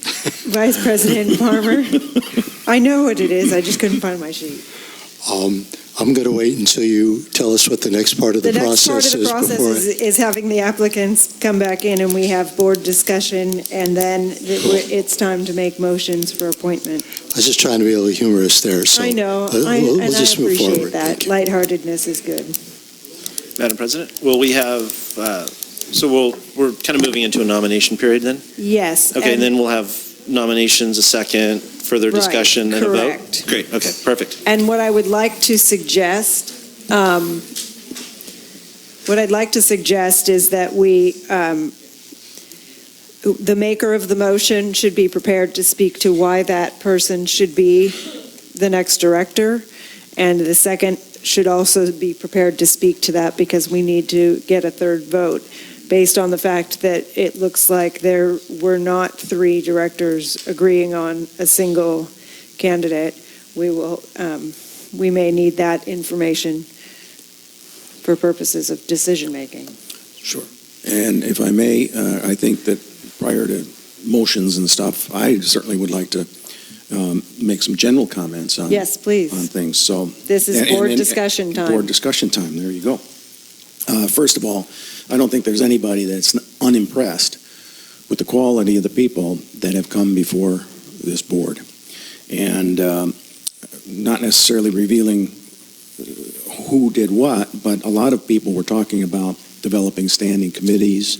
And I've learned a lot. I've learned a lot about what people are looking for. I think it's helpful whether these candidates proceed or not. And hopefully some of them will spearhead some of these standing committees and work and save us a lot of money and a lot of time by having that discourse. And I think that nearly every candidate, had some great ideas, and I really appreciate it. So from that perspective, I'm very very pleased with the set. I think that speaks to how I feel about it also. And if I thought that we could right now, I would put it on the December agenda to make standing committees, except I don't think that would be in order. So we're not going to do that, but perhaps around the first of the year we will be able to. I do want to thank all of the applicants and all of the folks that we selected for follow-up questions. Is there any other board discussion before we undertake motions? Okay, with all of that noise going on, don't make me, I see Director Behringer's lights on. Well, we've had so much commonality among all of the people, especially the ones that we asked the second question to. And I think that in response to information that I've received and we've all received and the information from the public, I nominate, what's his name? Tom Gray for to fill the position. I think that we have various people. It's not a beauty contest, but it is someone that I'm convinced that the community, the majority of the community appreciates, and by not going with Tom as the lead nominee would be doing a disservice. So I nominate Tom. I'll second. Moved by Director Behringer, seconded by Director Wharton. Under further discussion, we did have a question from Laurel Stewart about the numbers of emails we have, and I didn't go and count. I would say there's probably almost as many that I got personally on my district email for advocating for Dwayne Lee and or Karen Dean, as there were for Tom Gray. I got one for David Pearson, and I didn't get any for any of the other applicants, but I just wanted to put that out there because she had asked about that. I didn't count them. I don't think I've ever had so many emails, though, about any particular issue. There was, as the district probably knows, since the district email accounts were probably flooded. Thank you very much, Mr. Provo, for bringing that addresses seriously, because it's important for people to have the input, and I think that it was helpful. I know it was helpful for me in determining that I don't think that I could support Tom Gray for the position. There's a number of reasons for that. The main concern I have regarding that, adding that person to the board, is related to seeming to have the answer before all of the information is in. For example, against taxes, but taxes for what? Is he against taxes for anything? We're talking about on the next agenda how we're going to approach paying for 4 firefighters and how we're going to continue to fund the Fiscalini Ranch, and some of the only ways to do that is with tax. So, and that's just one example, and with all of the examples that came in the emails, there was a sense that there wasn't an open-mindedness to seeing what comes forward and cooperating as a group. This is not an easy job because none of us has any individual authority, and we also are not staff. We have to allow staff to do their job, and he was a member, independent contractor, but still a member of staff, and it concerns me that there may be lines crossed there which need to be not crossed. We hire a professional general manager to do the job, and we have to allow him to hire the staff and have the staff do their jobs, and it's his responsibility to ensure that what gets done is what's needed. Overconfidence in the information without verifying independently is also a concern. That all said, unless there's further discussion, I would like to hear further discussion if there is some. Director Wharton? Right. Back to the amount of emails we received, it was quite a lot over the weekend. I had to keep making room in my inbox or else my phone was going to shut off. I received overwhelming support for Tom Gray in my emails. I had to stop printing emails at about 90 emails, not just for Tom, but for Dwayne Lee as well. But of those 90 emails at the district email, 55 of them were for Tom Gray, and they all were well written, well constructed, just speaking high praise of Tom, what he stands for. What that shows me is not only was Tom able to organize such a groundswell for his case, he was able to convey the information to these people so that they could convey it. It wasn't the same message. It wasn't a copy and paste. It wasn't a forwarded message.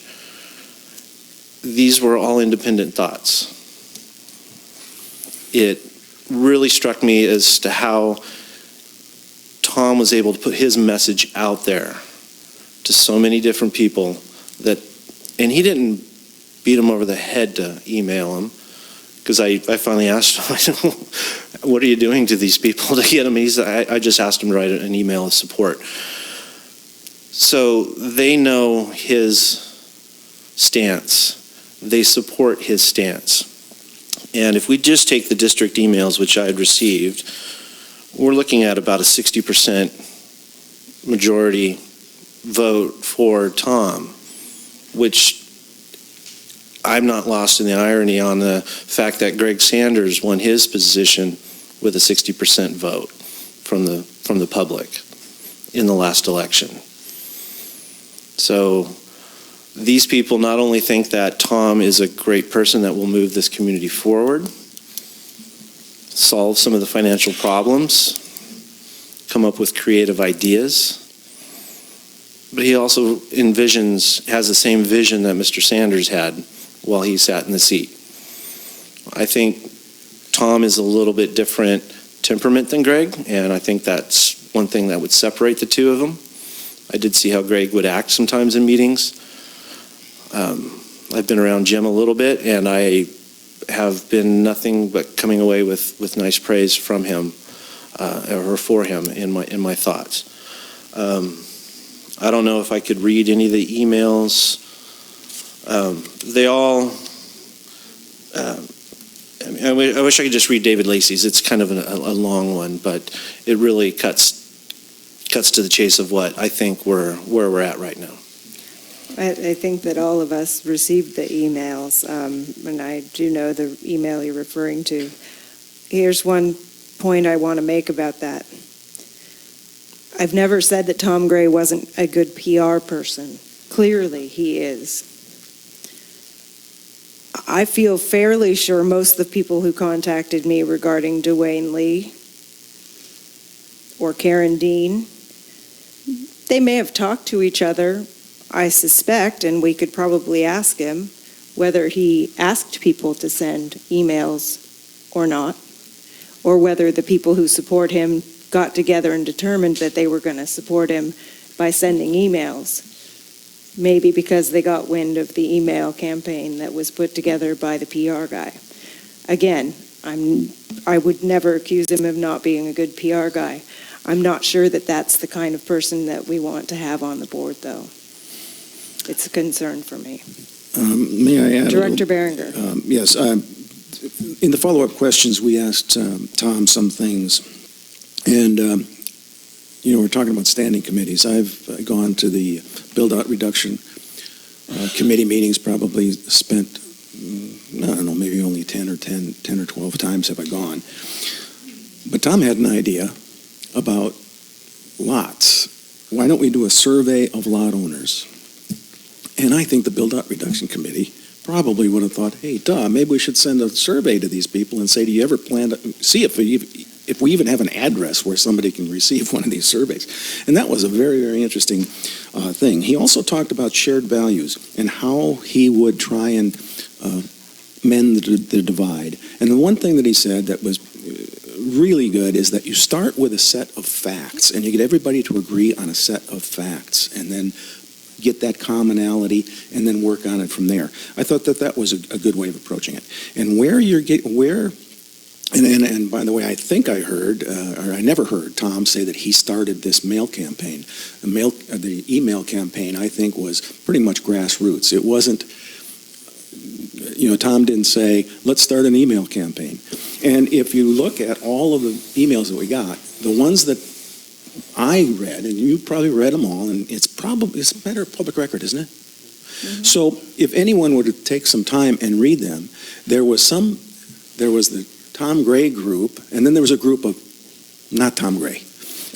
Just either Dean or Lee would be fine, but there wasn't anybody that really put a lot of meat into it on why they supported them. Now, there were some that went on a little bit, but in general, the people that were for Tom Gray were passionate about it. I would like to ask a question, though. Why you think that he was acting as a staff when he was a consultant here? Where does that come from? He was not in a position or acting in the role of a board member, which isn't the same.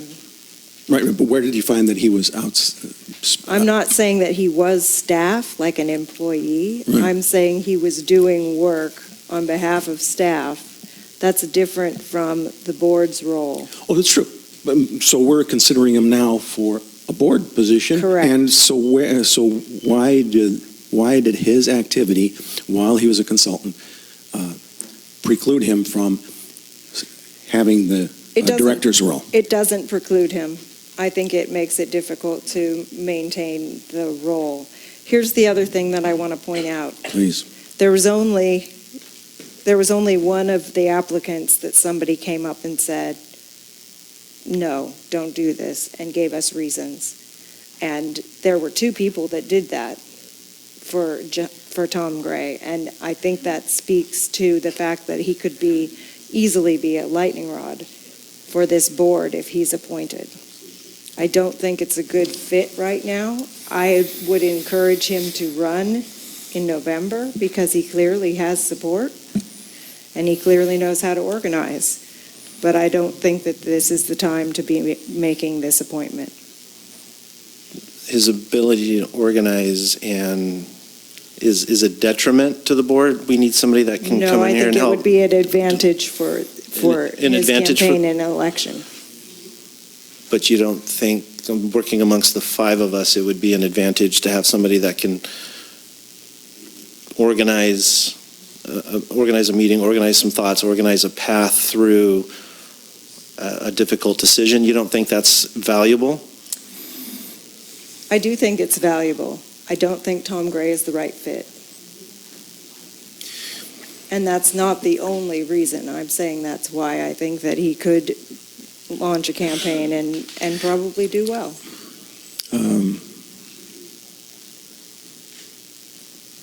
Is it because Tom he is a proponent of the the EWS and the coastal development permit? No, I elucidated my reasons. Thank you. All right, I call the question. I've got my light on. Sorry. Vice President Farmer, thank you for waiting to be recognized, even though I did not see your light on. It's not a problem. First, before it slips my mind, with regard to the large number of emails that were received on both sides, and I do want to acknowledge, as Director Wharton said, that the emails in favor of Mr. Gray were very impressive. And it's obvious that he has a lot of, how could I say it, very thoughtful people who are in support of him. I want to acknowledge that. I also want to acknowledge the fact that, but what I do want to say is, I received my first email for Mr. Gray, and his came in first. People that were supporting came in first. Was Tuesday afternoon. In fact, it turned out that I received 8 emails in support of Mr. Gray. Actually, it was either 8 or 13, pardon me, the numbers, before he even put in his application, which I found a bit interesting. Mr. Gray contacted me, asked to get together. We talked for a little over an hour. I think we had, for the most part, a fairly agreeable conversation. And I'd be very honest with you. I walked away fairly impressed with Tom's knowledge, his skill set, his ability to assess things. And I'm not going to discount those things at all.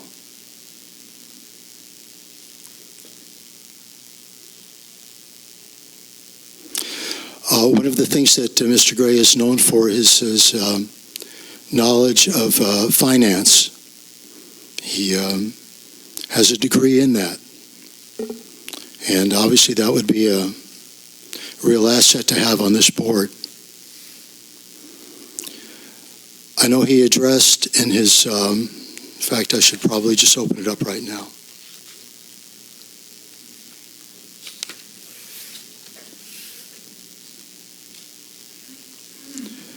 He made a few points here. The CCSD is running deficits that will only get worse if ignored. I can only agree with him on that. However, I'd like to pose two questions. Since he has a background in this area, since we've had ongoing problems with regard to expenditures outpacing revenue, why hasn't he, with his knowledge and expertise, stepped forward before in public comment, offered his ideas, his thoughts? Why hasn't that happened until now? With regard to the deficits, let's put it this way, with regard to the lack of revenue available to the district to meet the serious needs of water and wastewater, the fact that we don't have those monies is because we are indebted, not just in a monthly bill, but in ongoing expenditures for a facility that isn't working. And if we had those monies available, we could address some of the infrastructure needs that are really more of a priority. One might say, well, no, actually, Harry, the priority is water. Well, I would agree with that to some extent. An emergency water facility could have been a priority, but not a facility that ultimately we have determined was proposed for growth. What I'm saying is our financial challenges exist because of a facility that Mr. Gray was intimately involved in promoting. There's a contradiction there. And I feel until I can get some type of meaningful answer as to how do you balance those contradictions of being really concerned about finances and the challenges addressing this district while promoting the very thing that has created these challenges, I guess there's probably more I can say, and if we go on with the discussion of Mr. Gray, I can elaborate further, but I think I'll just leave it at that for right now. Thank you. Director Wharton? You were looking for answers to those two questions. He's here in the audience. Shall we bring him up and answer those questions? Or was that just a preamble? I don't know if it's a preamble, but I imagine that's the decision for the president as we move forward in the process. So we do have a motion on the table. If you would like to see if you can get some answers, if that would make a difference in your vote, then I think you should. So if you're suggesting that I request that Mr. Gray come up and answer those questions? If that's what you'd like to do, I think we're seeing nods from the rest of the board on that. I'll tell you what. I'll leave it to Mr. Gray.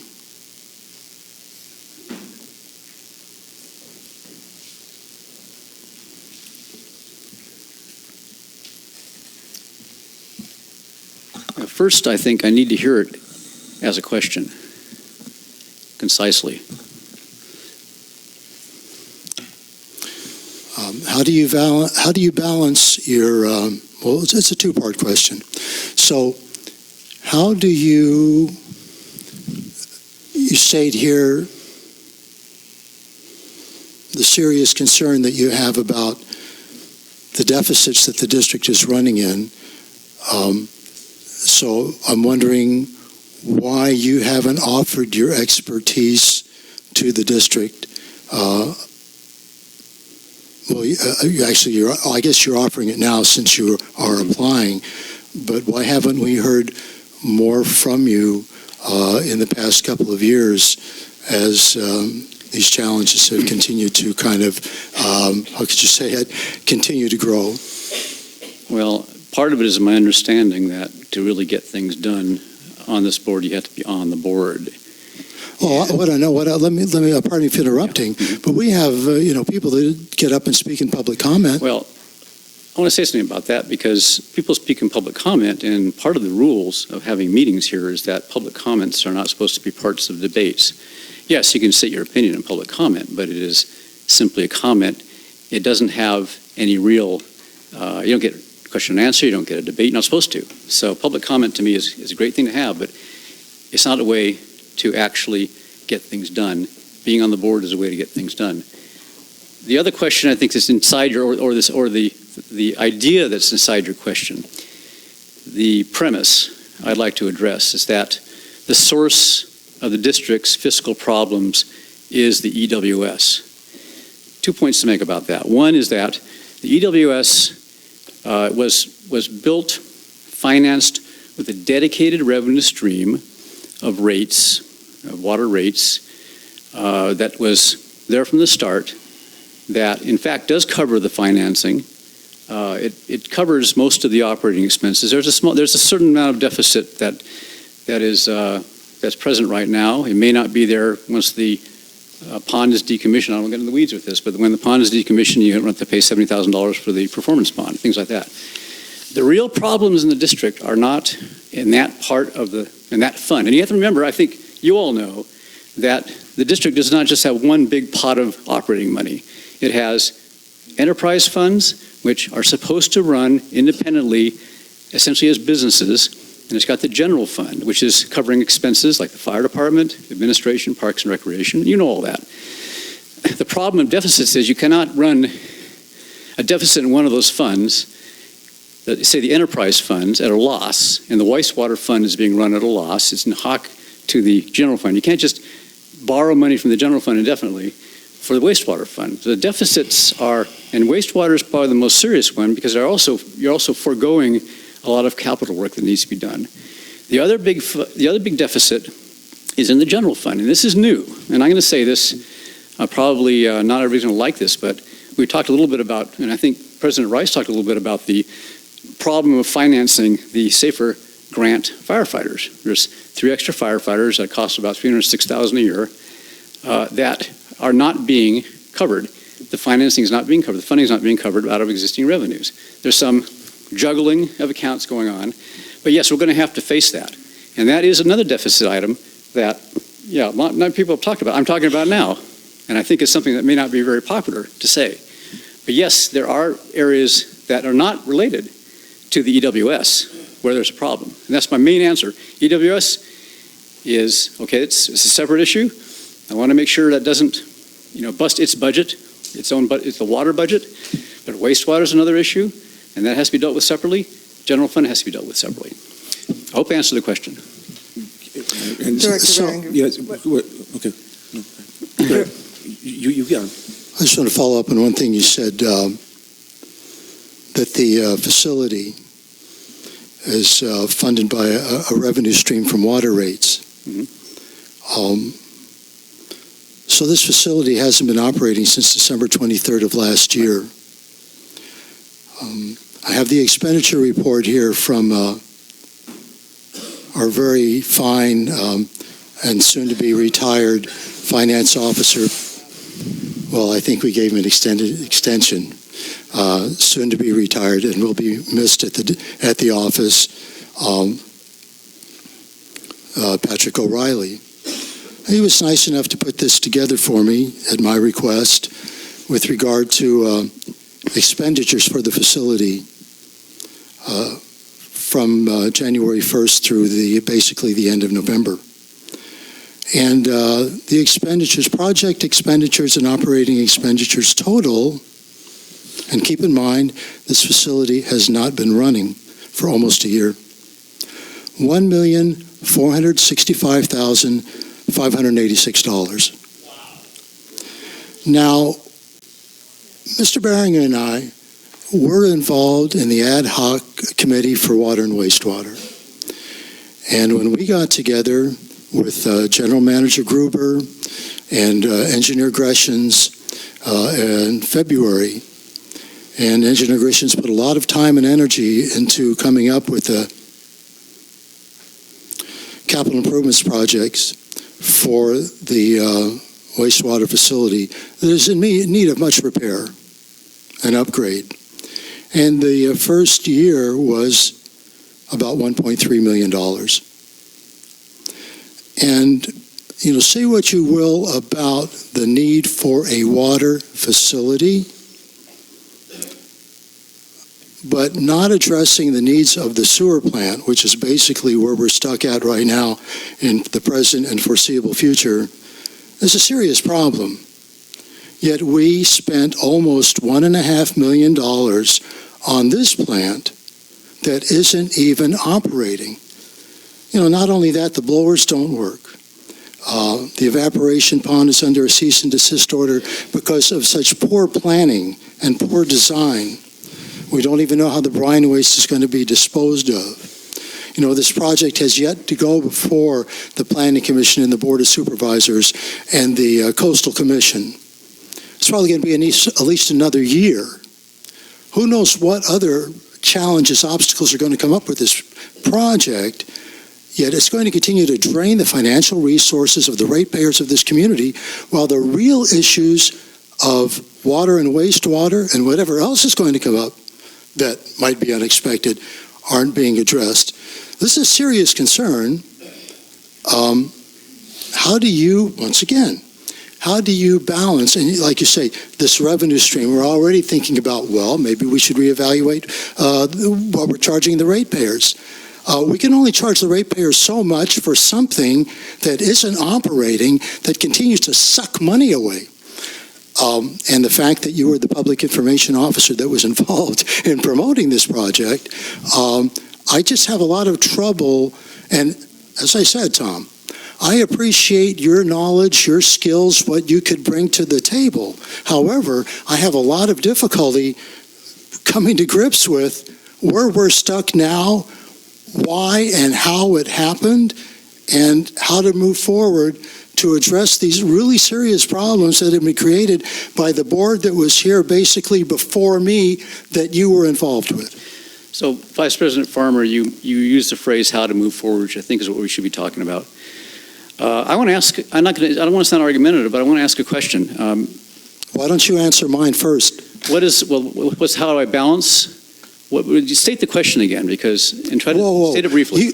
You asked me to state the question, restate the question. I just restated it.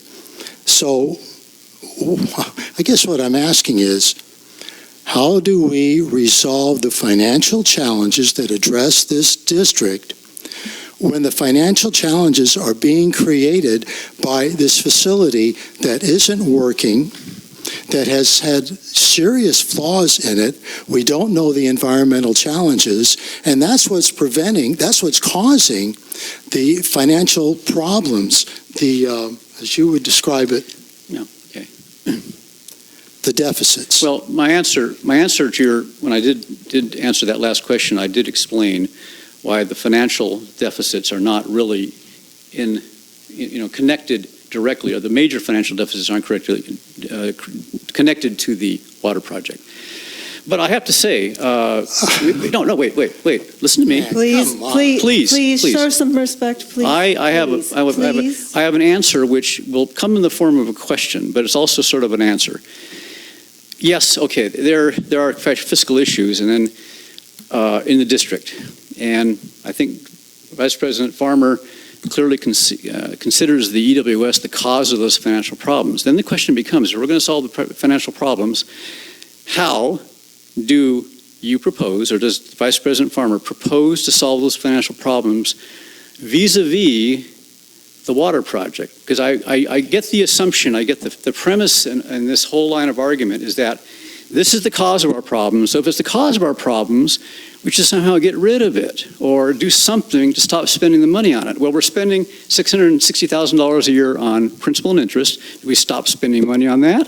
Do we stop spending money to maintain it so that it's basically not operable in a few years? What do we do to stop spending that money?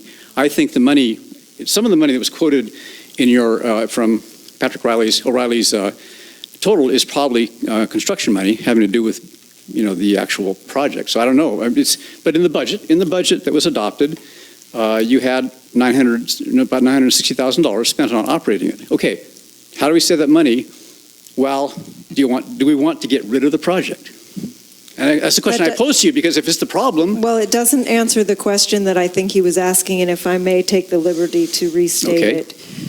It seems the conundrum that Vice President Farmer is trying to elucidate an answer for is, as this project costs a lot of money, how do we resolve the fact that you were promoting this project? I don't think he was saying that we were taking it out. I think he was saying, how do we resolve that you were supporting a project that has turned out to become a huge financial burden on the community, and you would be joining the board? Okay, thank you. Is that appropriately restated?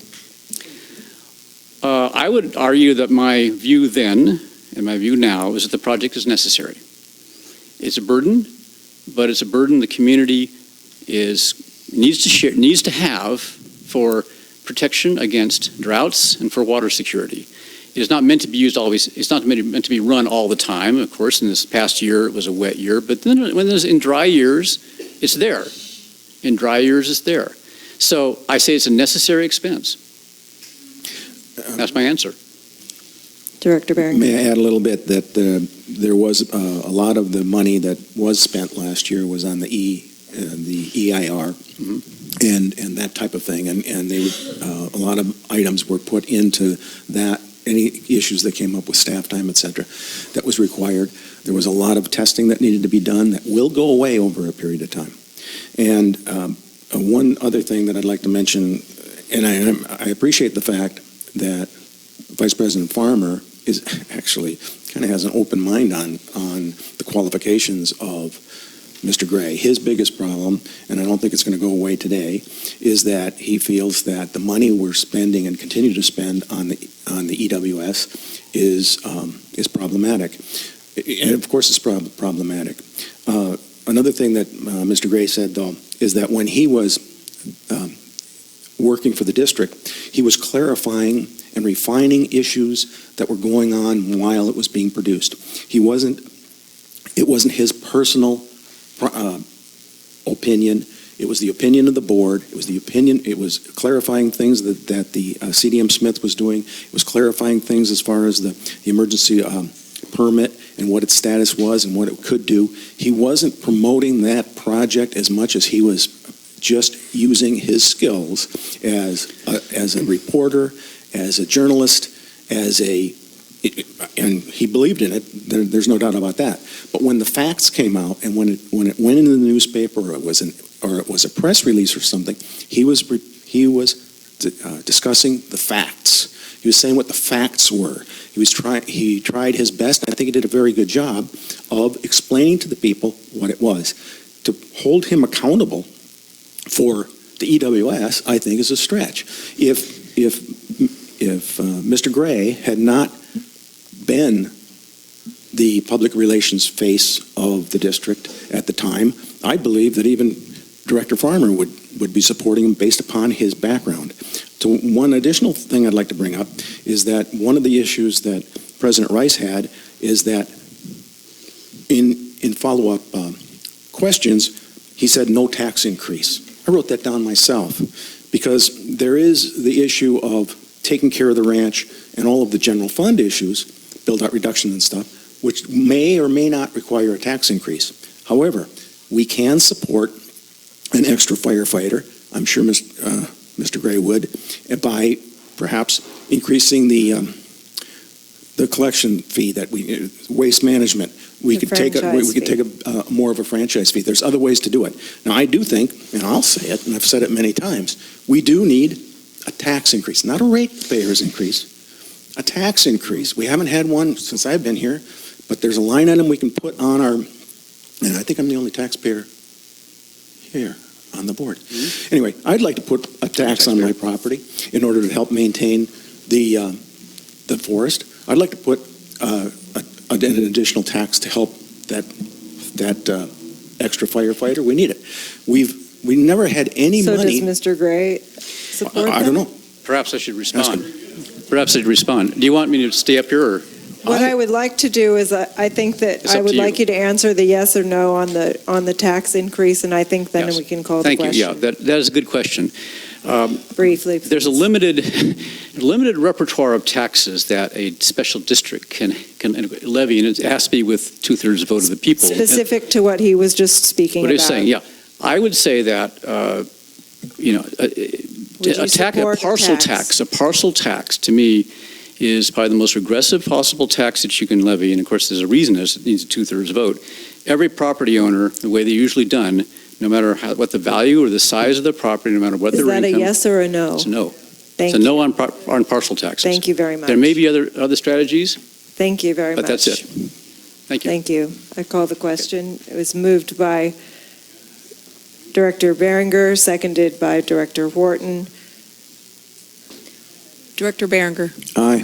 Director Wharton. Aye. Vice President Farmer. No. President Rice. No. I would accept another motion.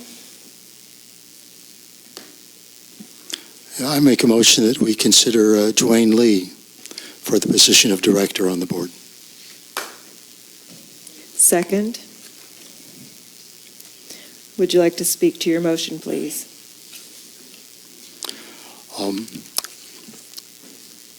Mr. Lee and I first met when we were discussing, there's a group of us getting together, and we were discussing who was going to run in 2016, and that's where I first met Dwayne. And I recall at that time trying to convince him, and Dwayne's a very deliberative person. I think it's one of the things I admire about him and one of the things that frustrates me about him. But I think overall it's an admirable quality to have. And Dwayne said, Harry, I've been a businessman. I've been working hard all my life. Joy and I moved here to enjoy our retirement. But we talked about it, and he realized that how much he loved this community, how much he cared about the way things are, the way things may be, the way things could be. And he ultimately put his name in. And he became very knowledgeable on the issues. He worked hard during the campaign, considering the fact that he was basically an unknown person compared to everybody else that was running. He did an excellent job as far as I'm concerned. Dwayne has, like I say, an excellent background. He also has a background in finance. As I said, he was a very successful business owner. Was always concerned about the well-being of his employees. He worked on, he was the president of the Chamber of Commerce where he lived. He worked on the Planning and Zoning Committee, so he has a background in this area.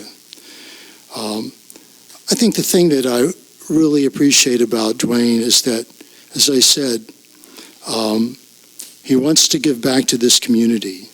He wants to serve the community. He's already a volunteer at the Discovery Center. He has a deep and abiding concern for the natural environment, and not every applicant has addressed that. Yet it's fairly obvious that one of the true assets of this community is the natural environment. I just want to quickly go to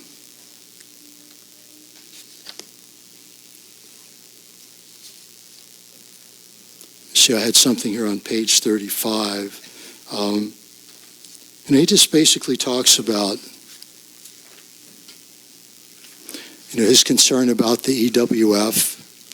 And right now, he's in support of the facility as far as I'm concerned, but how we move forward with it is something that he would wish to deliberate further with regard to the challenges that exist there, financially and otherwise.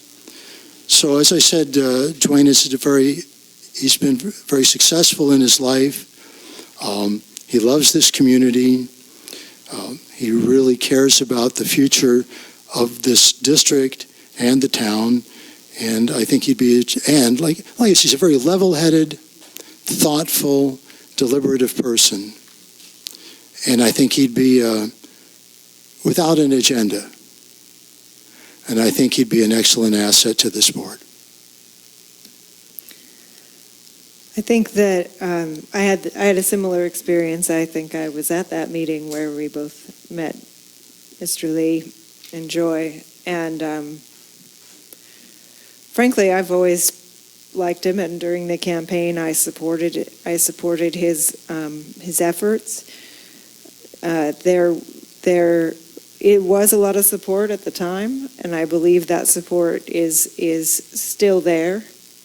The thing that impressed me today that does make a difference between the first time that we interviewed him for the last opening and the second time and then today, one of the things that impressed me was that he took in new information and adapted what his thinking is. I don't think he was just trying to answer what he thought the right answer would be. And I was very impressed with the suggestion that of a way forward with this whole SWF thing, that one of the solutions might be to have a public meeting where we actually as a board discuss that kind of change and discuss what that might mean going forward. Now, whether the timing for that is right now or not, I still think it's a good idea. I think it's one of the best ideas I heard today, frankly. It also says to me that he is willing to take in information and he recognizes that thing's not going anywhere and that we have to deal with getting it permitted, and that the issues now are more around when we use it and how we get that permitting done. His qualifications are very clear, and I'm not going to beat this into the ground, but I think that it's a smart choice. I think it brings a sense of representation to this board that we have not had. As I don't remember who it was that stood up and spoke about the fact that there was supermajority. Was it you, Don? Of course, Don Howell.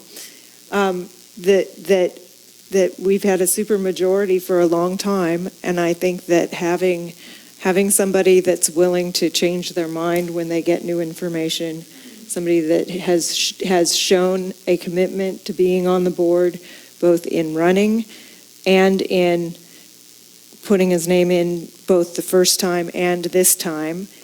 And let me say that everybody who applied the first time and then reapplied the second time after what happened, huge apologies from me as the president of the board, not running that meeting better, but thank you for continuing to believe in the fact that we could get this done in a fair and positive way. So I appreciate that for those of you who reapplied, because it was not an easy deal last time.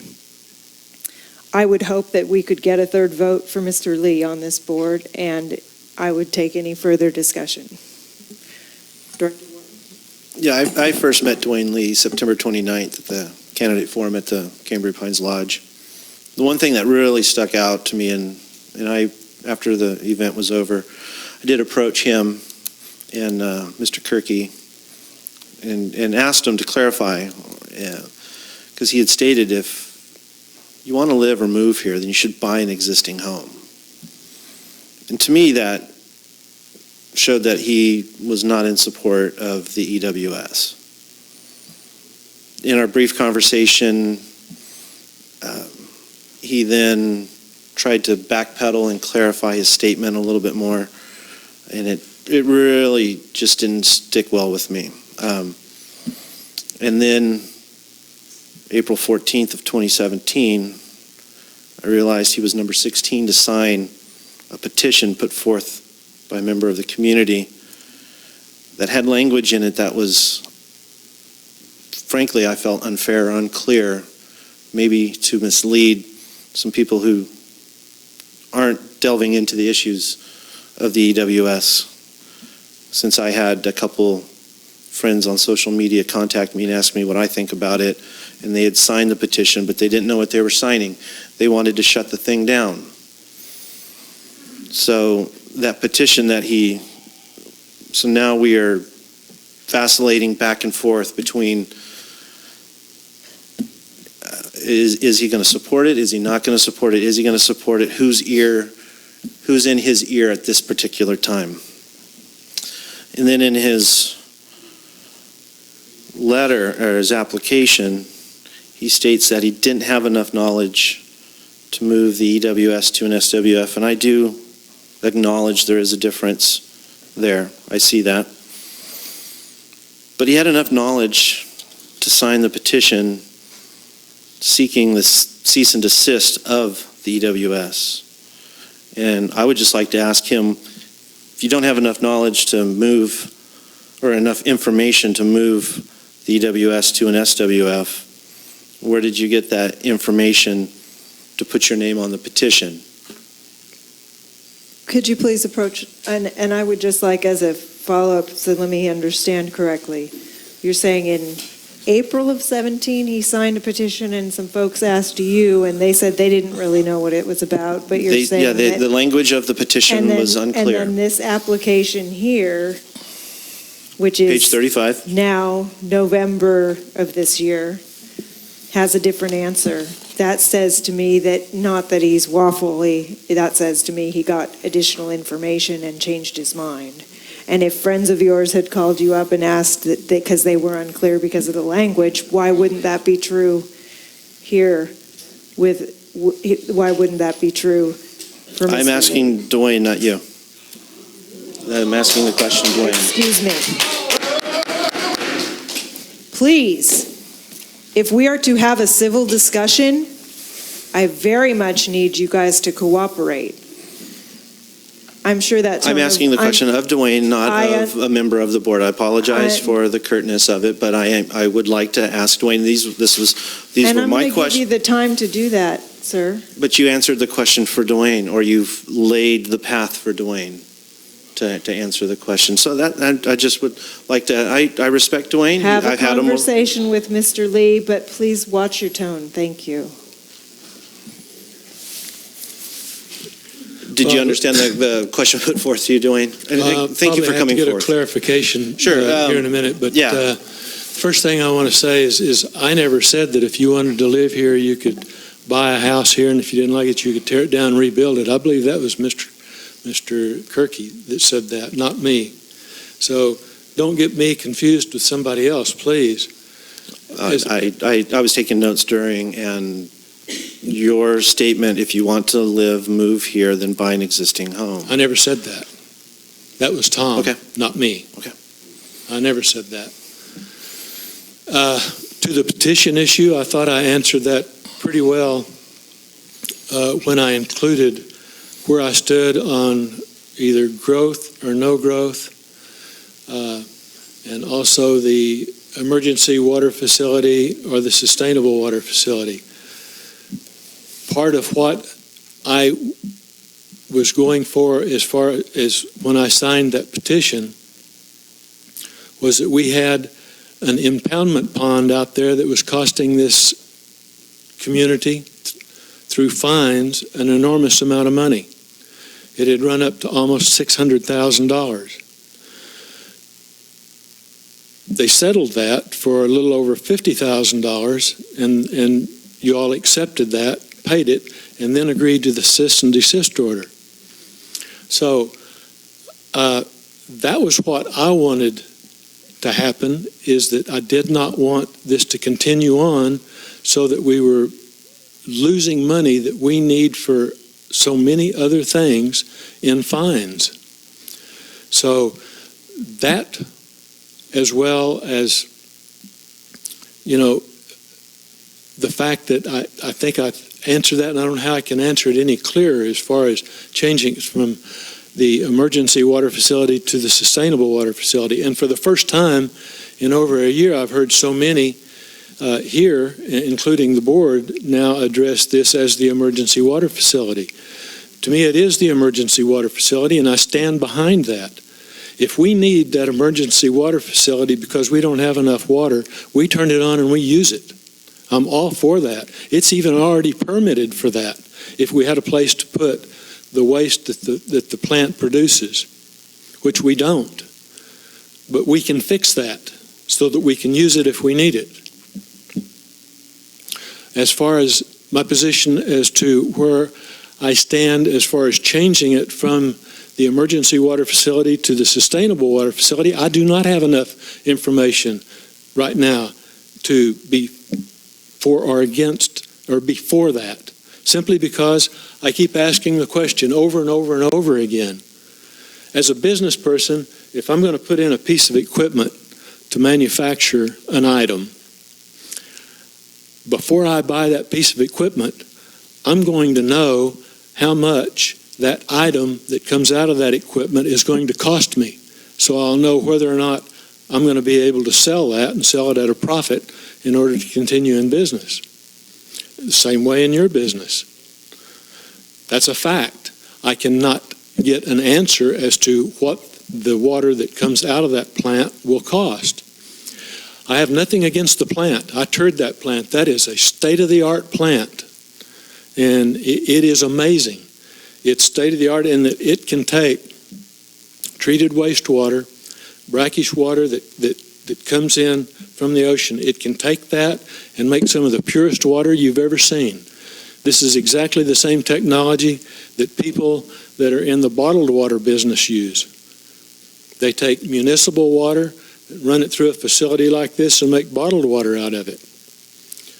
The state of California, the way I understand it, says, okay, you've got this water because some of the source came from the wastewater treatment plant. Now you've got to take that water and you've got to take it up the hill a little bit and inject it back into the ground and let it stay in the ground for a minimum of 60 days. That's the law. There's not anything that I can do about that. There's not anything that you as the board can do about that. That's just the way it's got to work. So again, I don't know how much that water costs, that comes out of that plant, but it costs a lot more than well water, groundwater that we're currently using now, which from what I understand costs anywhere from $100 to $150 per acre feet. As far as water that comes out of a plant like that, the best that I can come up with in the research that I've done is it's going to cost, and I believe Mr. Behringer went and looked at the Orange County project, and I remember hearing him state in one of the meetings one time that it was approximately $2,000 per acre feet. Just using that, and of course that was the plant down there. I don't know what it's going to be for the plant here. So you take $2,000 an acre foot water, let's say, for this conversation's sake, and you take and you put it back into the ground, let it stay in the ground, percolate back down to the well that we use to draw and get our drinking water. It's not like you're taking it out of the plant and storing it and then using it when you need it. It's in the ground, you're taking it out. What happens to all that water that you've produced that's in the ground that you don't use? That's $2,000 an acre foot water. I presume it just goes right out to the ocean. So those are some questions that I would like to have answered to me before I say, let's turn it on and use it for whatever growth. Do I say that this community should never grow? No, I've never said that. I think that once the county decides at what percent we can grow, then we can reestablish that growth rate and issue intent to serve letters and start working on that list that we have obligated this community to service those people with. Yes. but we're not at a decision point to make yet as far as switching that over. So let's get the thing working for what we built it for. It's already permitted for it. Let's go ahead and get the thing working so that if we do need it, we can use it. When we get to the point where if we have enough rain that goes over 3 or 4 or 5 years and we have enough water, we're going to get to the point where we can issue intent to serve letters. And maybe there's technology that we can use that plant in the way that the board has been looking at it here in the past, but I haven't been convinced yet that it's affordable. If it's affordable, I'm all for it, let's use it. But there's a big difference between $120, $140 per acre foot water and somewhere around $2,000 an acre foot water. So it's just a matter of economics, and in looking at it from a business standpoint, and I can't help it, but that's the way I've got to look at it. I always looked at every standpoint from my business that way. In other words, will it work? Will implementing this work in the business? If you don't, you won't be in business long. And I think you can see where some of the directions that we've gone to in maybe getting a little ahead of ourselves as far as rushing things, it's kind of got us in a problem right now. And this is not all the board's fault. I think there's a lot of fault involved with the people that designed this facility. In other words, the impoundment pond does not work. It did not work. So, there again, we've also, if we start, we're looking right now at hiring another manager to manage that plant. So we haven't seen expenses stop, or this is not where expenses end. We're getting ready to hire another manager to manage that particular plant. That's not going to be cheap. When I asked Mr. Behringer when he was running for office, I said, he had stated that it's going to take about 4 employees to operate the plant out there. And I said, where are we going to get those and how are they going to be used? This was at a coffee. And he said, well, we can use the current employees that we've got, train them, and then when we have to turn this plant on, those employees will be ready to go out there and operate the plant. I don't know that that's worked out quite that way yet. It seems like this plant is complicated enough that it's going to take an individual that is highly trained on that and concentrating on simply that plant. So our cost of operations is going to be more. What are they going to be? I don't know yet. And because of those I don't know yet is the reason that I cannot say, yes, I support the sustainable water facility to do whatever we want to do with it, whenever we want to do with it. We're just not there yet, in my opinion. Did I answer your question? Yeah, thank you. I appreciate it. I'm glad you answered. The theme of the emails supporting you that I received were short, succinct, to the point. Time for a change, fiscal responsibility. Did you reach out to anybody to, if anybody asked you, how could we support you, Dwayne, in your effort to get on the board? Did you encourage them to write an email, to call, or to contact anybody else? Sure. I said, if you support me. Go ahead. I said, if you support me, then it seems like there's an email campaign going on right now. I have no problem. You can come to the meeting. I hope all of the community would come to the meeting to see the process.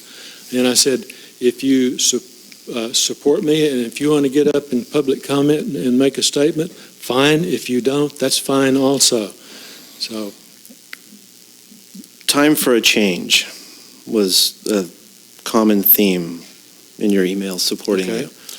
What do you think they meant? And I don't want you to put, I'm trying not to put it, but what have you spoke to your supporters that would make them just write 4 words, time for a change? I have not. I didn't tell them anything to write.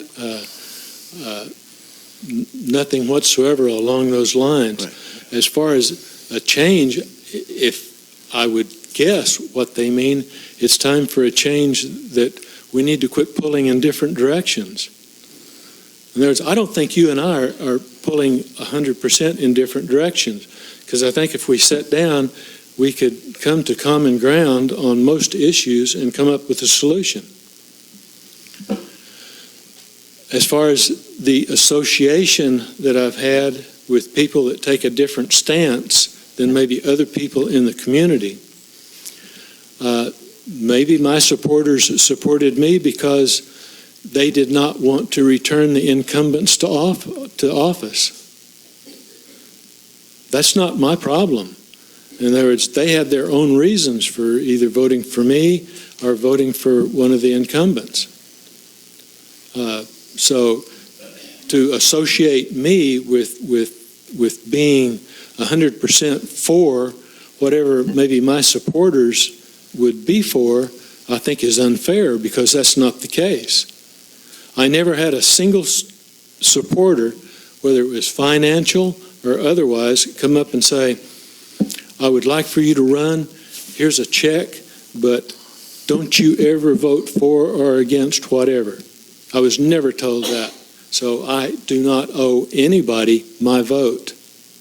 My vote will be because I have looked at the facts, deliberated over all opinions, and come up with what I think is best for the community of Cambria, because that's what I want, what is best for the community of Cambria as a whole. And hopefully in time we can get this division out of the way. There was so much argument in the past over desal, no desal. And that fight went on for years and years in reading the history in the paper and other articles and so on. Folks, that battle's over. We have a plant out there. And if we need it, let's use it. I was just looking at the messages, not only the quantity of the messages, which you don't want to say that is indicative of any election, of course. I was looking at the quality of the message within them, and I have them printed up. You can have a copy of them if you like. That the support for Tom Gray, he seemed like he was able to get his vision of his position on the board out to a greater population of this town and to have them rally behind him than people who reached out for you, whether that was, and one of them was even just a straightforwarded message from Mary Webb, and that really causes me concerns if these people can't take the time to sit down and write their thoughts of it, rather just put a forwarded message. Is that a question for the applicant? I'm just commenting on what I've noticed. Okay. Just as Director Farmer has noticed as well. That's fine. With some things. I just feel, I guess that I've said enough then with that. Well, my answer to that would be, is I have no control over what people are going to write for or against me and send an email to any or all of you. You know, that's up to them. I didn't write any of the emails and say, okay, send this to Aaron or to Jim or to Harry. I did not do that. That's up to them. I have no control over that. The fact that Mr. Gray's supporters elaborated in more detail than what my supporters did, I don't have any control over that because I did not give the format for anything to be written. As a matter of fact, I think that is such a small part of this community, a small portion. If all you had was 100 email, we've got close to 1,600 active voters. So, that's 1/16 of the voting population of this community. So they're very interested people, and that's good. But there's an awful lot of people out there that did not send an email. So I would hope that you would not make your decision simply on the emails that you got, from one group or another, because that's, I don't think, representative of enough to make a decision on. But I'm not going to tell you how to make your decision. That's just my opinion. Thank you for your candor. I appreciate it. You bet. Vice President Farmer, followed by Director Berenger. I just want to say that I think Mr. Lee, by the way he has spoken in the last 20 minutes, someone say, one of the things I like about Dwayne, is that he endeavors to find a balance. I think one of the reasons that there's been a lack of trust with regard to the board and the district is that there doesn't appear to have been a serious sense of balance in the decision-making on this board. I believe Dwayne, just in the way he has presented himself in the last 20 or so minutes, has proven that he's a very thoughtful, reflective person who would bring balance to this board. And one of the things that bringing balance to this board would do would begin to bring more trust in this community with regard to how we make decisions on this board, how we address the serious financial and other issues on this board. And I think Dwayne, has shown, as I said just now, why he would be such a tremendous asset to the CCSD. Director Berenger? Yes, I don't have any questions of Mr. Lee. I do have some comments, though, and some issues. When the EWS was conceived, and Can he sit down if you don't have like, any? I mean, you don't need to stand at the lectern if you don't want. I don't have any direct questions. I just wanted to comment on a couple of things. Sorry to interrupt. Go And ahead. If you don't have any other questions, I'll stay here if you do. If you don't, you're free to do what you wish. Thank you very much. When we were, well, I mean, Well, you didn't have any questions. No, I don't have any So I questions, just wanted to allow him sure. to sit down if he wanted. When we were dealing with creating a brackish water recycle facility, and we were dealing with that, we were dealing with incomplete information. And that's just the way life was. We had a permit that had to have that facility up or constructed within 6 months. We did a lot of things that we needed to do. We've fixed a lot of things, but what I'm trying to do is get to the point of how much does it cost for a gallon of water. When I was at the Cookie Crock the other day, I saw a gallon for sale for 99 cents, and it was on sale. If we were to run the plant at full capacity, it would cost us about a half a cent a gallon. And that's a lot more, frankly, a lot more than it costs now just to pull it out of the ground. But that's based upon how much you use the plant. If we used it only for one drop, it would be $1 million. So sometimes people need to make decisions when they have to make a decision.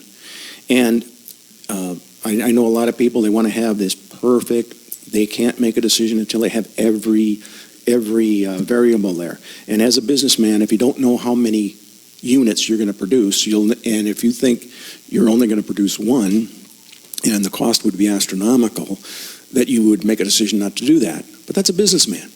If you're in a society where 1 gallon is going to make a difference, it's going to change property values. The ability to have that plant, we'd all be moved out of here if we didn't have that plant backup and reliable source. Our property values would plummet. And in fact, if we didn't have it, and we might face something in the future. Anyway, that's not the point. The point is, I do know that I counted a lot of these emails, and I'm just going to comment about Mr. Wharton's comments. Also here today, people were encouraged to come. And by my count, Tom Gray had 12 supporters, and Dwayne Lee had 7 actually, if you count Ms. Dean. But so I do have to say that everything that Mr. Lee said, or Dwayne Lee said, Tom had addressed and would address. There weren't any things in there that that Mr. Gray wouldn't have supported. So I am looking for the very best candidate that we can have, and I think Tom is more supported. Tom has the same vision and more experience. So I am, for that reason, I'm tending not to support Mr. Lee. I would just like to take this to a 30,000-foot angle. I didn't hear any detractors, for one thing, about Mr. Lee, for one thing. Secondly, if we look out forward, there are things that we know as board members, even Director Wharton is familiar with some of the things that the public doesn't necessarily know, partially because of closed session issues and partially just because you get in the details when you're having committee meetings. You find out things that just don't always come up in the public meeting, and so there's just, it tends to be the case that you pay closer attention when you're having to make decisions about the money that belongs to the community that needs to be spent on our community. I don't see that there is a change of course that would happen no matter who is appointed to this seat, frankly, in terms of the direction that we are continuing forward relating to the CDP. Longer out, you know what I do see? I see that we have a history of not playing well with other agencies. I see that it's possible that if we have somebody on the board that is an unquestioning board member, that doesn't question anything that we're doing and just goes forward supporting things, that's not as valuable to us in terms of facing the agencies such as the Regional Water Quality Control Board, such as the Coastal Commission, as somebody who is on the board and is asking questions and gets answers that get us to the same place, but build confidence in those other agencies that are paying attention to us, because you know they are, because we had a PR guy for a while that made sure that everybody knows what we're doing. And we've got our permitting coming up. I think having somebody on the board who's knowledgeable, and I think Mr. Lee specifically just showed us that he's knowledgeable about that plant. The issues involved in the positive sides, the issues involved in the negatives. I think he's shown a level of questioning that is not about having doubts about the direction we're going, but ensuring that we are going in the right direction with the right information and at the right speed, so to speak. I don't agree with everything he says. We had a couple of times where we got together before the last election in 2016 where I'm pretty sure the neighbors would have complained if I had any. They're all vacation rentals.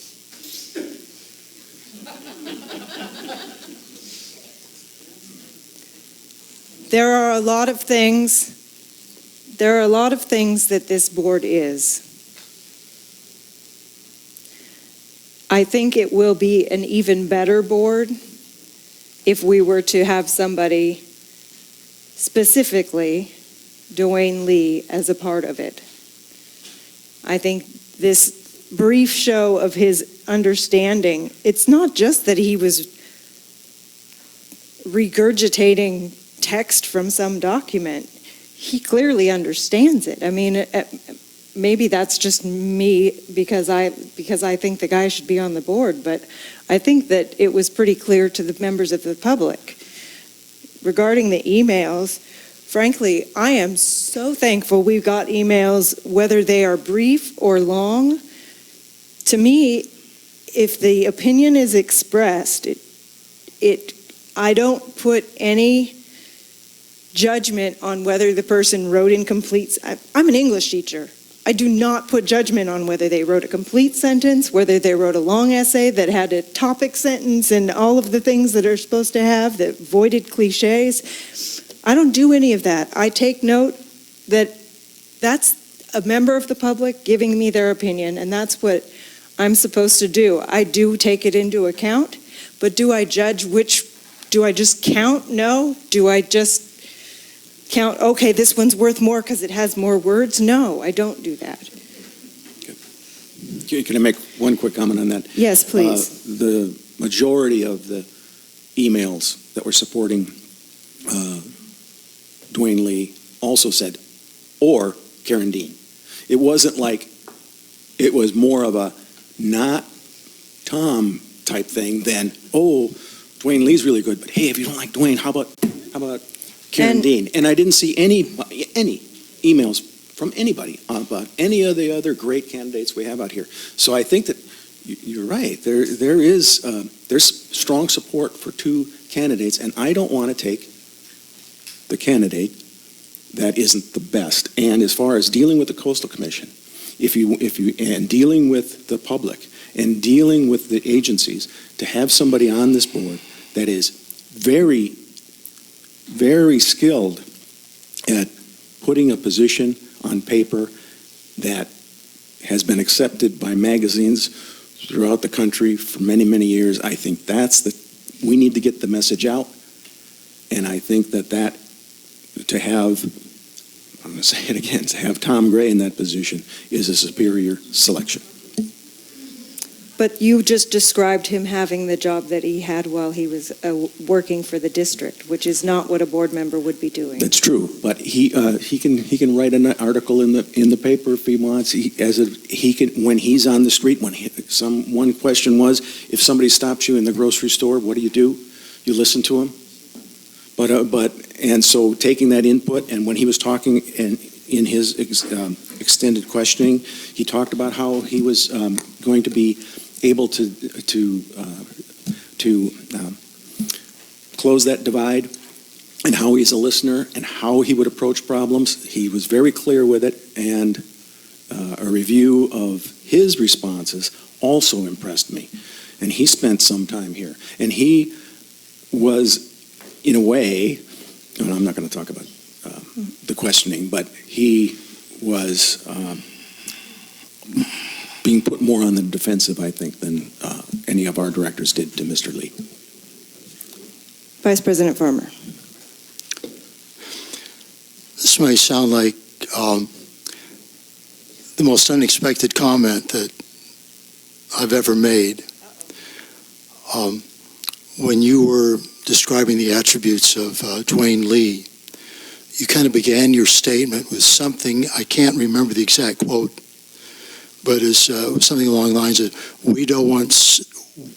it would not serve the purpose of the board to have someone on the board that continued business as usual. That's not your exact words, but it was something like that.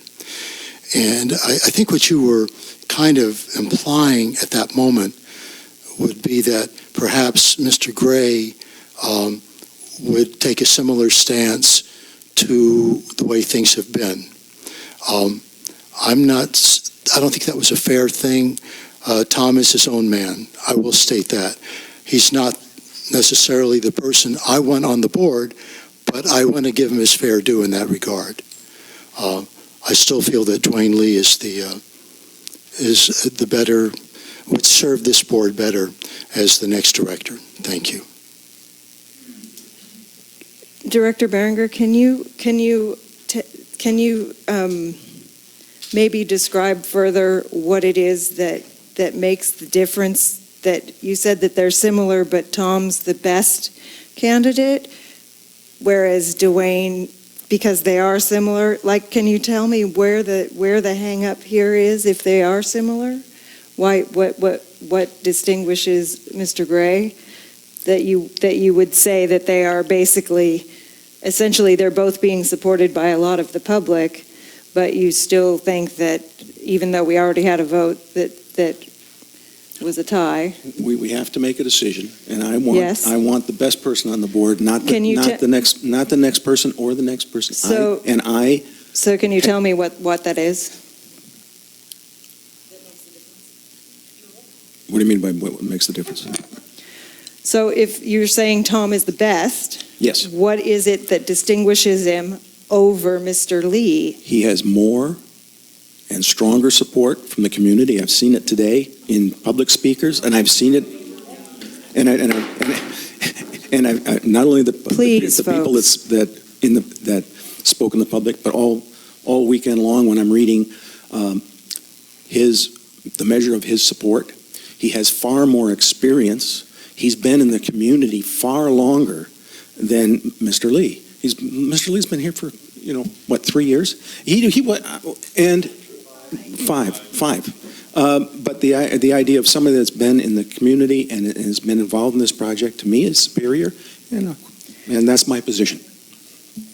And I believe that there's a certain level of respect for the community that has been in a moratorium since 2001. Mr. Gray, when did you build your house? To Mr. Gray.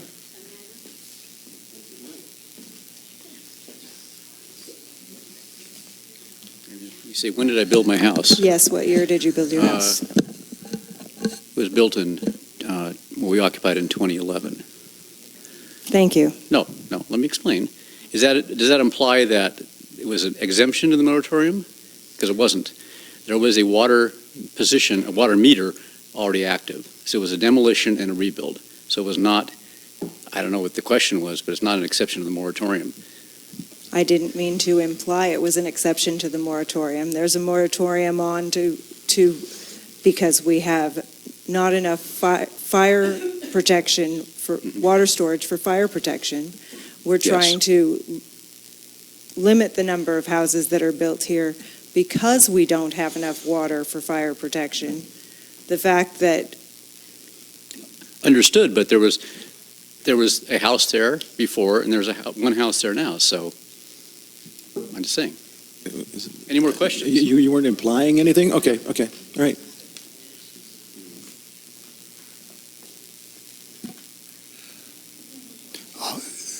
Vice President Farmer. Yeah, since we seem to be getting maybe slightly off the track as to who's most qualified, I'd like to bring us back on track. But before I do that, I just want to ask Director Berenger to clarify a comment that he made a few minutes ago, that I'm quoting, property values would plummet if we didn't have that plant. I think we're supposed to be dealing with fact.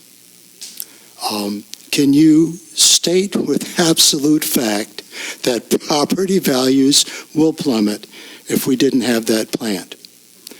Keeping in mind that as we continue to try to fund and operate and maybe operate that plant, that water rates will go up, which will make it more difficult for some people to stay here. So I'm just saying. So how did you come up with that conclusion that property values would plummet if we didn't have that plant?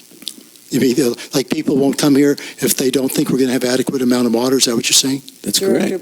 That's correct. And luckily, we have a plant, and the reliability of our supply has increased. And as you've heard me say many times, that one of the problems we have is not allowing for growth. Not allowing for growth has people buying a shack, reducing the amount of low-income housing we have in this community, and taking that valuable product called active water service and moving it and building a large home. We would have a much better community if we released water meters water letters that would reduce that black market down to a reasonable size. So black market, did you say? Yeah, I said black market. And what does that mean? Okay, gentlemen, I think we have a question on the floor, and I don't want to get too far off of track on that discussion. I'm sorry. I just want some clarification on his comment. I know. Maybe you can ask him to clarify at another point when we have that on the agenda. I call the question. The motion was made by Vice President Farmer, seconded by President Rice. Vice President Farmer? Aye. President Rice? Aye. Director Berenger? No. Director Wharton? No. It is 4:24. We have 6 minutes, which is not nearly enough time, I suspect, but I would entertain another motion. I don't think it would be fair to, we only have 6 minutes to a date determined or something like that and come back and continue the discussion. That's where we need to go now. One thing that I would like to do is ask legal counsel to speak to the communication issue, if there's any particular issue on, I know the board members can't talk to each other or shouldn't talk to each other, even just one-on-one, right? Since we're in the middle of a decision, can you kind of speak to that a little bit? Well, you're not really in the middle of a decision. It's just the same old Brown Act rules apply. No collective concurrence beyond 2 council members, board members. Okay. I just wanted to make sure. Can I make one more comment? Yes. I realize that when we had the recent discussion and Mr. Wharton was placed on the board, there was a lot of, how could we say it, serious concern about the process or lack of same. Obviously, after deliberating here for roughly 6 hours, we've still come to two votes.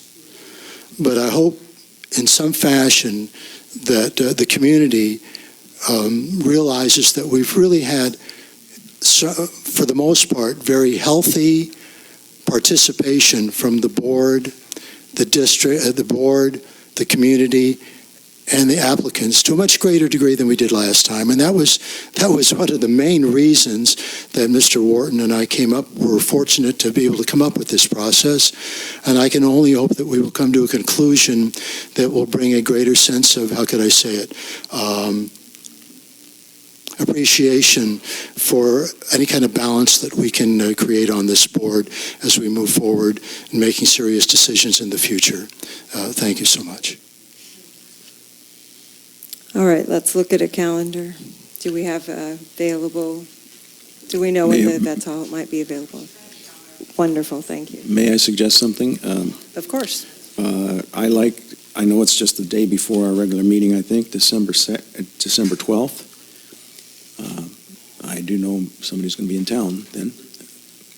The 13th is our regular meeting? 14th is the meeting. You're talking about Tuesday? Tuesday the 12th or the 13th is fine with me.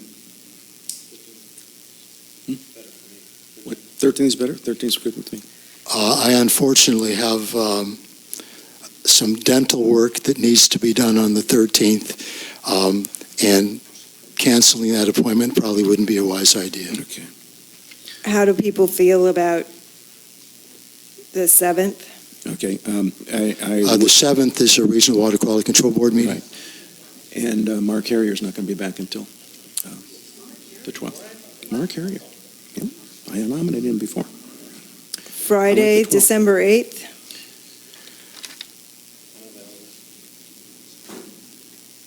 Because I would like let me explain the reason why I went back a few days from the day you first suggested.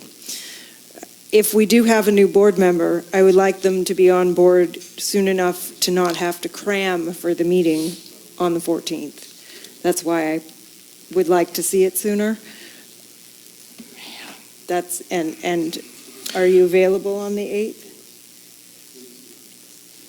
I'm not.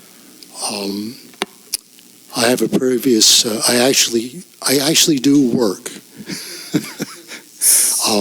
And I have a previous obligation at 10 o'clock on Friday morning. I would imagine I could be here by 1 o'clock. We run into the issue with the farmer's market. But then the being- farmer's market, yeah. So I would have to say, unfortunately, that It's not unfortunate. I really, well, the sad thing is obviously we're coming up against a lot of different circumstances here.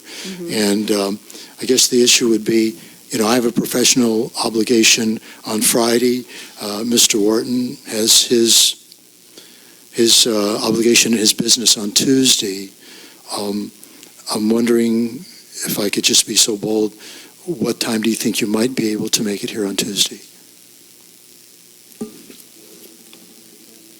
Depends on if you want me to clean up after or just come straight here. I'd rather clean up. We're talking about 5 o'clock. I start at 5 a.m. and I go to about 5 p.m. And do you have, did we have a conflict with Monday? Yeah, Monday. I was going to suggest Monday, Madam President. Monday, The 11th? I know that Vice President Farmer has conflict on Monday. Well, Tuesday is good. let me put it this way. That's another obligation that I have, but I wasn't at that obligation today. I know, that's why. So I will try to find someone to sit in my stead next Monday. That would be okay, are you sure? Well, it appears to be the only real option that we have. Because I'm willing to go for the 13th if that Sure. works better. Well, let me put it this way. I have two options. I can either miss the dental appointment or skip my other obligation, and probably the dental work is more important. I can get somebody to do my job on the 11th. So let's go to the 13th. No, the 11th. No. Monday, the 11th. I'm trying to accommodate your Monday schedule by going to the 13th. The 13th? No, the 13th is when I have to see the dentist. Oh, I see. So let's just go with Monday with the 11th. Monday, the 11th. And hope and pray that we come to a decision on that date. Monday, the 11th, is it available on Monday, the 11th? The art beat class is in here from 2:30 to 4:30, and then Lions line dancing. So we can contact them and. Well, they had to reschedule today, so. We've done it a few times lately. Okay. Is there a BRP meeting that day, or is the BRP done? The BRP is finished. Okay. Is there any applicants that could not be here on the 11th that are still standing here? I think that is it a Monday? Yes. Yes, I can't be here, no, on Monday, nor on the 12th, but I could be here on the 13th. 13th. Or but the 13th 14th, isn't available. or I could be here. Why is the 13th not available? Harry can't make it. Let me say this. That's right. I could probably. How about the 14th? That's our board meeting. Do it ahead of time. No, I can't. I've already taken off so much work at this point. I can't do that on that day too. All right. So maybe what we have to do is, okay. You can't make it on the 11th. Is that the case on Monday? I cannot make it on the 11th or the 12th, Okay. but I can make it. Okay, you were out of town on an obligation.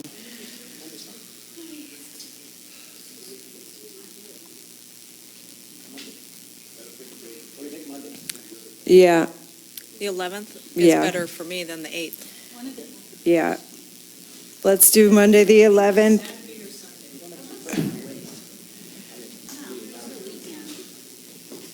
I think that, we're not going to be able to please everybody. I'm not sure that we can, is anybody available tomorrow, for heaven's sakes?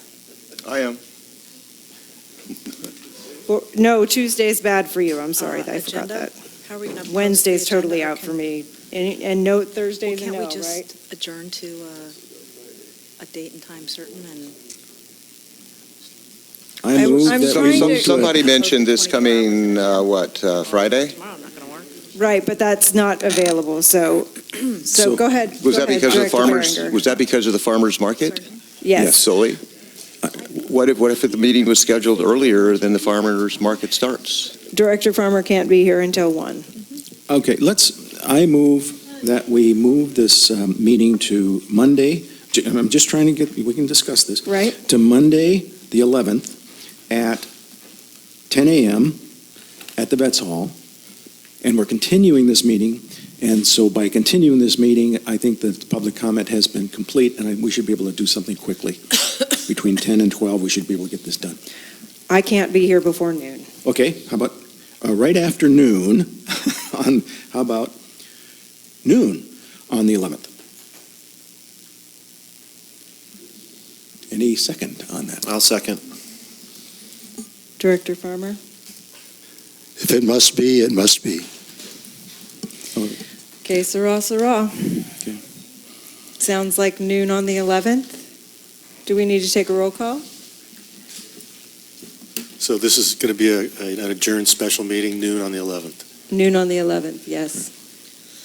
Do we have to stop the 4-hour thing to restart it? I don't know how that works. We didn't plan for this. You have discretion. Okay, thank you. So Noon on the 11th. Let's take a roll call vote. It was moved by Director Berenger, seconded by Director Wharton.